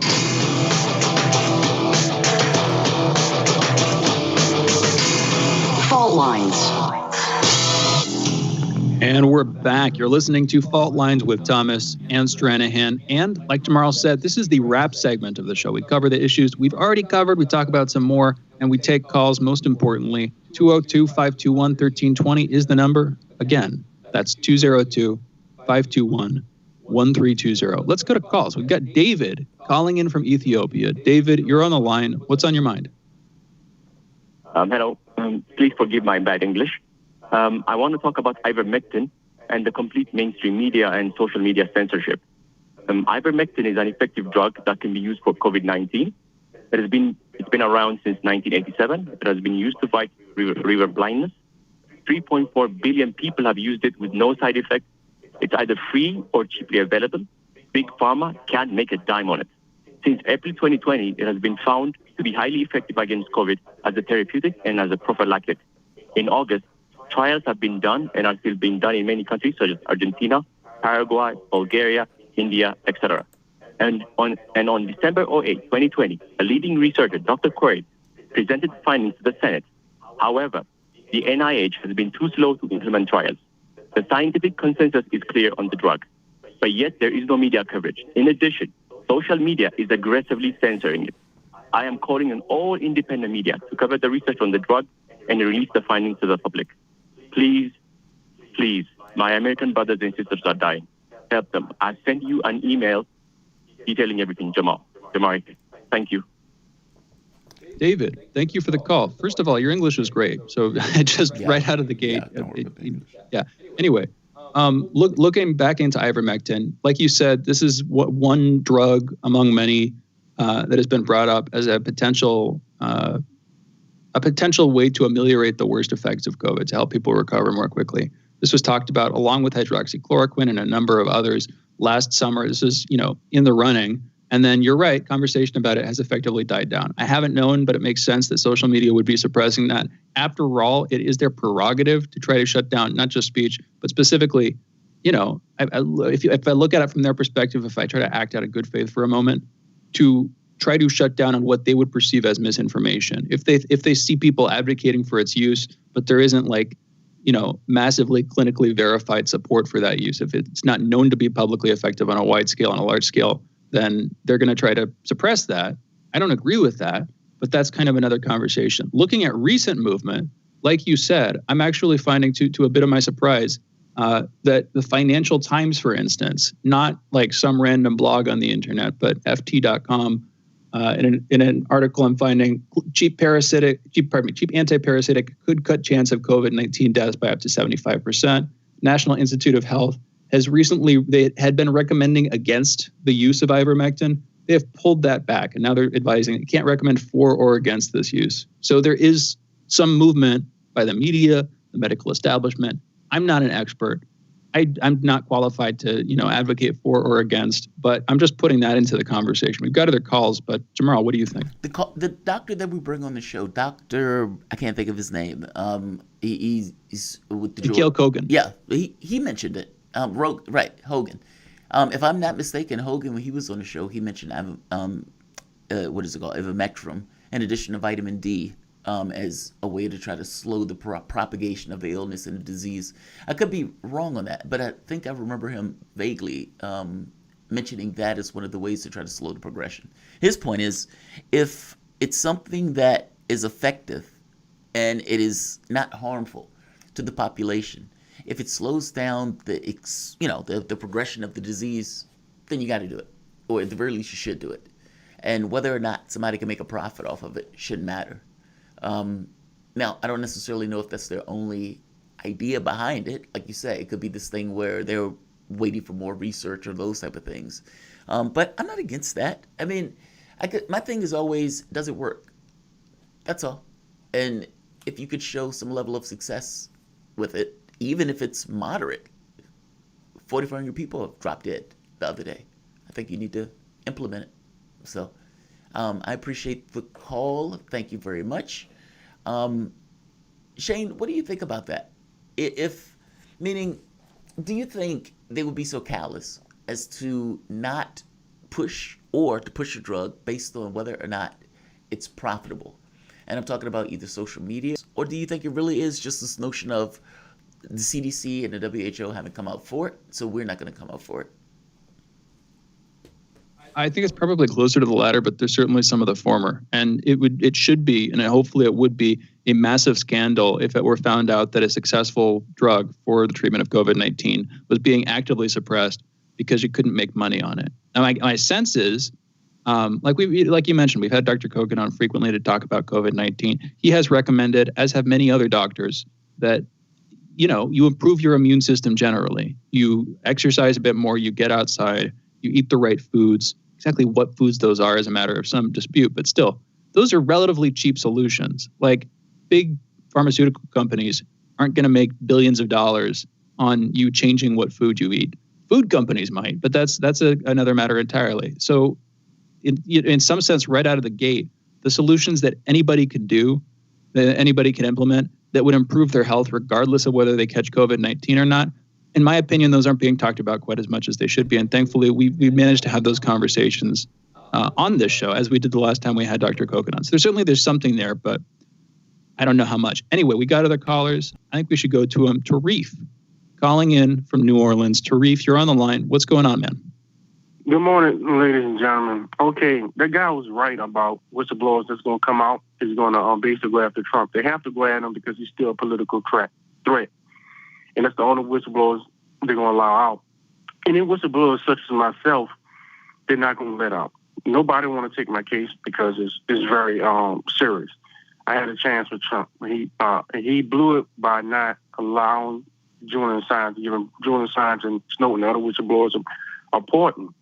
If he would have done it, that would have gave equal parity to the field of whistleblowing. Now it's lopsided. The establishment is basically legally, their chops now. They're going to go after Trump. They're going to go after other whistleblowers, such as myself, running all type of tactics to destroy a person's character, harassment, this and that other, to get a person to basically go insane, and also to smear a person. They're going to do the same thing against Trump. He's still in the political field. He had an opportunity. He blew it. He would have gave hope to the whistleblowers, the future whistleblowers that's in the government, to come out if he would release Julian Assange, but he didn't do it. And now it's going to be lopsided. You're going to see the permanent establishment is going to gain more and more power. My case is not going to be heard. I don't believe it's going to be heard unless a miracle happens in other cases that can hurt the establishment. But so we got to keep faith for Julian Assange. Julian Assange, we love you, man. Free Julian Assange. We got to thank God. At least now more people know about his case. We got to free the man. This is about the truth coming out now. This is about saving humanity. We got to free this man. So that's all I wanted to say. Tarif, thank you for the call. By the way, for those who've only been with us for the last hour or less than that, the caller that Tarif was referencing was our guest back at 8:30 Eastern, Rob Kall, founder and editor of opednews.com. So if you're interested in hearing of that conversation about whistleblowers, there's a little bit of confusion. I think I didn't state my point clearly enough. But that was the first segment. Interesting conversation regardless. Go back and check that out. That was at 8:30 Eastern again. We've got another caller on. Shelly calling in from Michigan. Shelly, you're on the line. What's going on? Hey, morning. So I just at first wanted to comment with the first caller in, David. He's actually completely right to just go to independent media, because I can almost guarantee you that the way our healthcare system is set up, they will go for whatever American-made drug, whether it works best or not, because it'll make the most profit here at home versus going through another country's drug vaccine, which is a very sad reality, but it's what it is. But I actually wanted to call in about a solution to all the craziness. I have a petition going for direct democracy, and I just wanted to put it out there as a solution for it all. Sheila, would you want direct democracy? Would you really want that? Like, I think people want their water to, when they turn on the faucet, I think they want clean water. I think they want clean air. I think they want power when they cut on the light switch. But do they constantly want to debate it? Sheila? I mean... Oh, there we go. Truthfully, yes. Everyone says the one-party system is there, the one-party system exists. We already know what they want, but what options do we have for what we want and how we want it passed? Sheila, I agree with you that people want different things. I mean, I can go down the list in regards to, healthcare, education, et cetera, et cetera. But do you think they want to argue about it? Meaning, we can't get people together to push for various policies. We can't get people to push for even things that are in their best interests during a pandemic. So would people be that involved in the political system during a direct democracy? Do you understand my point?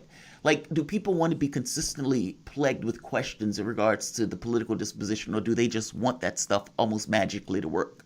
And maybe there's no way to mend the gap, meaning maybe there's no magic, that maybe that requires something a little bit more. But do you really think that that's what people want? I think if people want to improve their lives the best way they can, and I think the only way to do that is by getting involved. Do people actually want to get involved and take responsibility for policies that are passed? Nobody wants to take responsibility. Congress sure doesn't. But I think we're in a point where we have to. We either have to grow up and accept what happens, or we just keep on taking it. Fair enough. Fair enough. What do you think, Shane? I hear you on that one. And by the way, this is through the Gravel Institute. You were calling in yesterday to talk about this petition, Shelley.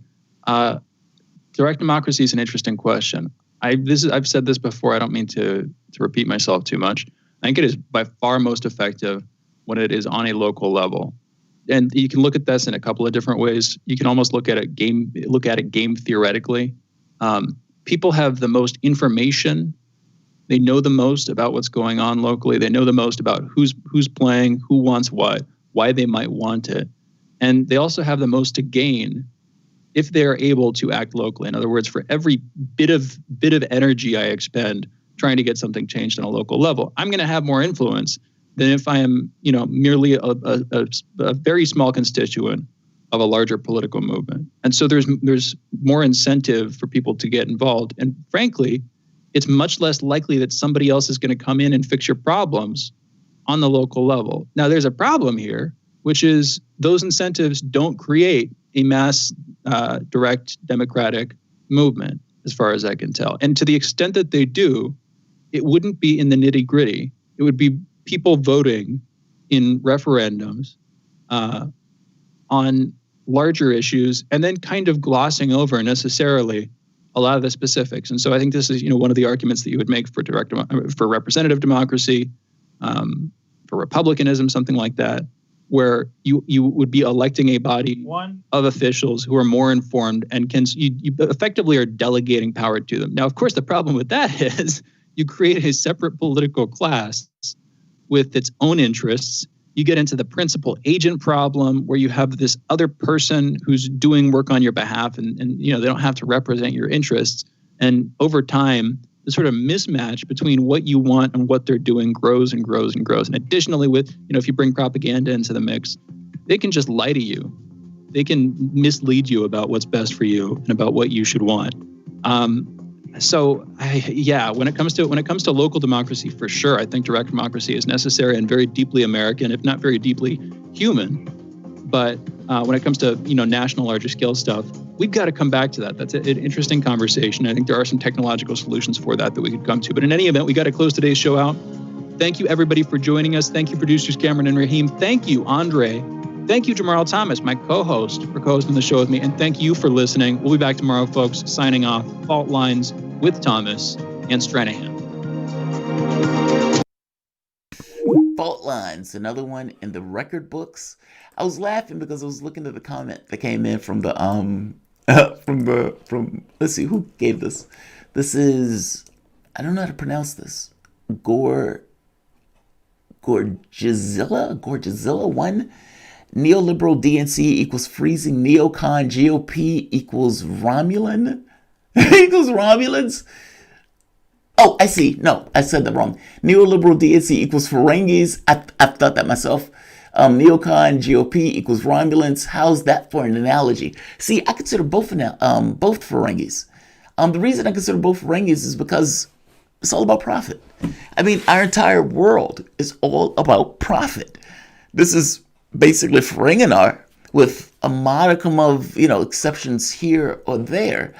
We can't even get healthcare pass in a pandemic with 20-something million people infected and 400,000 people dropping dead over the course of a year. So, Ferengis. I think we're Ferengis. And one more. For apathy, see Brazil, they'll never revolt against, oligarchy because they are constant, quote, desperation, survival mode, unquote. Now, let's take a look where we're at in the Brazilianization of America. That's a really good point. If you are just fighting for the basics, then the larger things aren't there. Meaning, what do I care about climate if I have a kid that needs to eat? If I have a grandmother that needs health care? If I have a wife or a kid that has needs or medical needs or financial needs? What do I care about climate? Meaning, a lot of people would make arguments. And honestly, it takes a certain degree of privilege to make the argument about climate, because what they found is that the moment that people's survival modes or the survival needs are met, then they start thinking about larger issues. Why wouldn't they? The moment that the priorities are dealt with, I can now start paying attention to other priorities. So from the standpoint of what you said, the Brazilianization of America, we've had COVID-19. We've had a pandemic, both of those. The COVID-19 pandemic in and of itself was a world generational event. You add to that the evictions, you add to that the food banks, you add to that the number of people who are basically lost their jobs. That in and of itself, again, was a generational issue. And despite these being generational issues, you look across the world at the way they handled the issue. This is the luxury of social media. You can see how they did it versus how you did it. And you can see their outcomes versus your own outcomes and whether or not there was competence in regards to the way it was done. I would go a little bit beyond the balkanization. I would make the argument that based on the people who've lost their lives, if you're going to argue to me that Trump did it, then you can't make the argument that Trump did it as head of the government of the United States, but that the people and the businesses and all these people, the ruin that was left based on inaction by the U.S. government in dealing with COVID-19, that should be dealt with. COVID, for everyone with medical illness, I would say everyone Medicare for all, but at the very least for everyone with medical illnesses, the businesses, the jobs, all of those things need to be backed up because again, all of those things are a direct result of inaction by the government of the United States that basically caused a collapse in those businesses, a collapse in the various health, an inability to pay the various rents. 14 to 20 million people that are still collecting checks from a standpoint of jobless benefits. Those things were directly related to inaction by the U.S. government, and those things should be covered. People should be made whole in this sense. If you're using the Defense Production Act now, it gets this notion that why wasn't it used prior? And in the same argument about reparations, that it wasn't a vampire that you can kind of punch in the stomach that's lived through all that time. But the thing that was in its existence, that was in effect, was the U.S. government. And that is the policy. That is the organization, the institution that was basically setting that stuff into law. And as such, it is responsible. And making the point that the same argument holds here. The thing that was responsible wasn't Trump as an individual. It was Trump working at the behest of the U.S. government. And as such, the people's illnesses and failings and hurts should be covered as such. And up to this point, people have not been made whole. Trudy, yes, I'm going to raise your taxes, but nothing will change for you. Full quote. Good morning, Bernie Kretz. What is going on, Trudy? Yes, I'm going to raise your taxes, but nothing is going to fundamentally change. Meaning, I'm going to take an extra dollar out of your pocket, but the basic structure of the institution that has allowed you to prosper to the degree that you've prospered is not going to change. Now, think about that for the moment. I'm not going to fundamentally change anything. Well, if you're not going to fundamentally change anything, why do we need a New Deal? Tell me that. Quiz me that. Why do we need a New Deal? And if we do need a New Deal, because the elements, the forces in our country, the oligarchical elements, were able to buy and basically capture the political artifact, the political institution, and use that institution to churn out policies and propaganda and media, because I do believe that media work in tandem with politics, to basically excuse that stuff. Meaning, if you're not going to fundamentally change anything, then the same situation is going to basically happen again. FDR was trying to put in a second Bill of Rights because he wanted to try to enshrine into Constitution what he wanted. Even Social Security. Have you ever wondered why Social Security is a shared burden of sorts? Why it takes a certain bit of money out of the checks in order to put into it? It wasn't that that was required. They did it that way because they wanted people to have a shared stake in it. That if the Republicans ever tried to get rid of it, the capitalist class, the oligarchs, the Democrats, which he knew they eventually would, that the people would resist it because of the shared interests in regards to being a part of it. If you're not going to fundamentally change the system, then the system is basically going to go back to what it was prior. Raising taxes in and of itself is not enough, considering that Obama cut taxes. Hillary Clinton was going to cut taxes when she got in office. And yes, Trump cut taxes, mainly for the upper class. If you're not going to fundamentally change the structure, then the structures are just going to go back to what it was. Biden is basically living out this notion of transition, continuity on the inside with somebody like Kamala Harris, who is basically Hillary Clinton's replacement of sorts, massively unliked. So Biden put her in as a vice president with the idea of wedging her in where she can automatically assume the powers of presidency without running in a race. The idea being that once she's in office, that the power of the office itself will be enough for her to retain the presidency. Whether that's true or not, I don't know. But if you think about it, there's a logic to it. Biden can only serve 2 terms. If Biden serves 1 term and hands it over to Kamala Harris, if she can carry the burden, you can have basically 3 terms with the presidency being in the hands of, let's say, the Democrats, with them able to have somebody wedged in the presidency as it goes to the next go round. Meaning if Biden steps down after 2 years, Kamala Harris gets her 2 years plus another 8. You basically have a Democratic dominance over the course of 12 years. Now the question is, what do you do with that? And honestly, whether you even can get that, because Kamala Harris is dramatically unliked by the same token, that's their bet.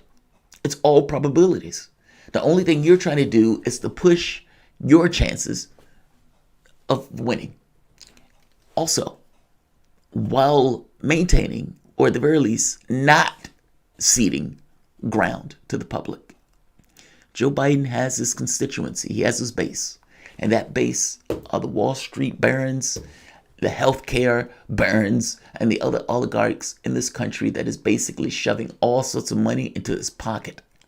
The left, if you ever really want anything out of this process, you require leverage. You require the ability to make a demand and have a consequence to that demand. And until that happens, a lot of this is just spitting in the wind. Like, share, and subscribe. Bernard, what is this? Moley. How do we get the left and the right to unite? Who can be today's Fred Hampton? That is a good question. Fred, Bernard, I think this boils down to non-party politics. Meaning there's so much, let's say, there's so many adjectives that are added to the name of, let's say, a Democrat or Republican or Schumer or Pelosi or Mitch McConnell. Like these names have a list of adjectives associated with it from various people who are in politics on the left and on the right, and for basically people who are just in the public itself who want Washington to function in their interests. They have to do their jobs. They have to be proficient in their jobs. They expect the same thing out of Washington. I think what they get wrong is that the pressures in their jobs force them on some level to be a balanced playing field. They don't have, or most people don't have, these magnificent powers where they can go and send people off to die, or where they make decisions in their job, or even agency at all in their jobs. When they look at Congress and they put these guys in office, it seems that these guys are elites. But the honest reality of it is they're supposed to be representing us. Now, the question is, how do you get a united front where you don't have this divide and conquer, where you don't have these people broken down into identities, where people come together on the issue, I would argue, of class? You don't need to like me. You can hate my guts because of my identity. But don't fuck me over in the polling or in the election. Meaning, if we're pushing, we can push for shared interests, even if you hate my guts. I hope you understand what that means. Meaning, just because you may be, let's say, part of a militia, doesn't necessarily mean that you won't have family members that don't require health care. Now, whether that's functioning under a separate party, because the party structures, again, have so mangled, I don't know if that's the case. If that is, meaning, if forming a third party is off the table, And if working between the two parties is also off the table, because you're never going to get Republicans to vote for whatever random Democrat, you're never going to get the random Democrat to vote for the random Republican, then we're screwed. I don't know how you do that. How do you get, meaning, let's say for the moment, you can get the Proud Boys to back healthcare. All right. The night that they were fighting with Antifa fucking around in Washington, 4,400 people died that day. Do you realize how stupid it looks that these guys are fighting at the point where America is burning down around them? At the same token, I would argue that part and parcel to the reason that they are fighting is because America is burning down around them. The question is, how do you get these people to realize that they have a shared lot? And that shared lot is from the standpoint of economics, because regardless of the identity stuff, at the end of the day, from the standpoint of economics, they are in the same boat. I don't know. And I got to be honest, I don't know if you can. Was it possible a while ago? Maybe. Is it possible now? I would argue that if you're going to do it, the only way to do it is to eschew things like identity and to raise things like economic prosperity. I would argue that from the standpoint of identity, we may be broken up, but from the standpoint of economics, we are one body, and one body basically with the same agenda. Or at the very least, I would hope the same agenda, especially if we're looking out for self-interest.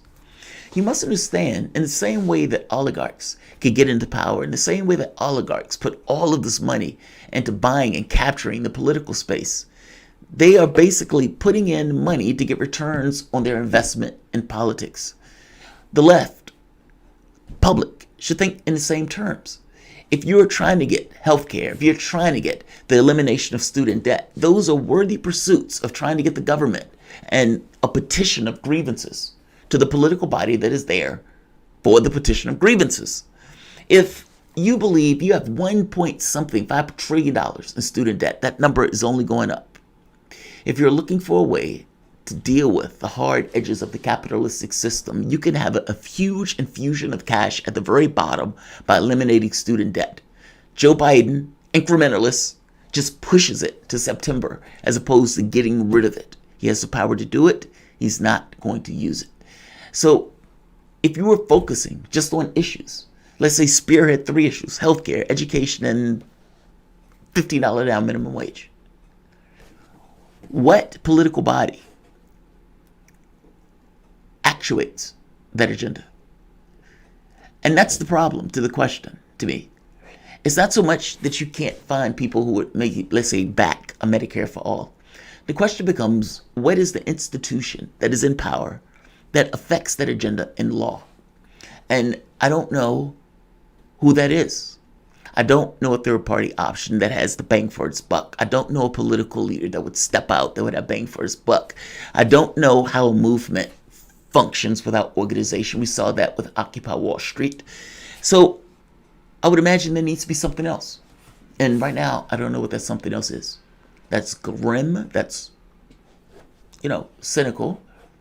But I do think the fact that you're asking the question shows that the question lingers. I don't know, Bernard. I wish I did. Like, share, and subscribe. You guys may or may not see me today. I have another medical appointment. This week has been full of stuff, and the last week has been also. So between my grandmother's funeral and the medical issues, it's just been a rough or long week. But that will be coming to an end pretty soon. So you will be seeing me back to normal soon. Hopefully 2021 is a hell of a better year than 2020, because 2020 was rough. Like, share,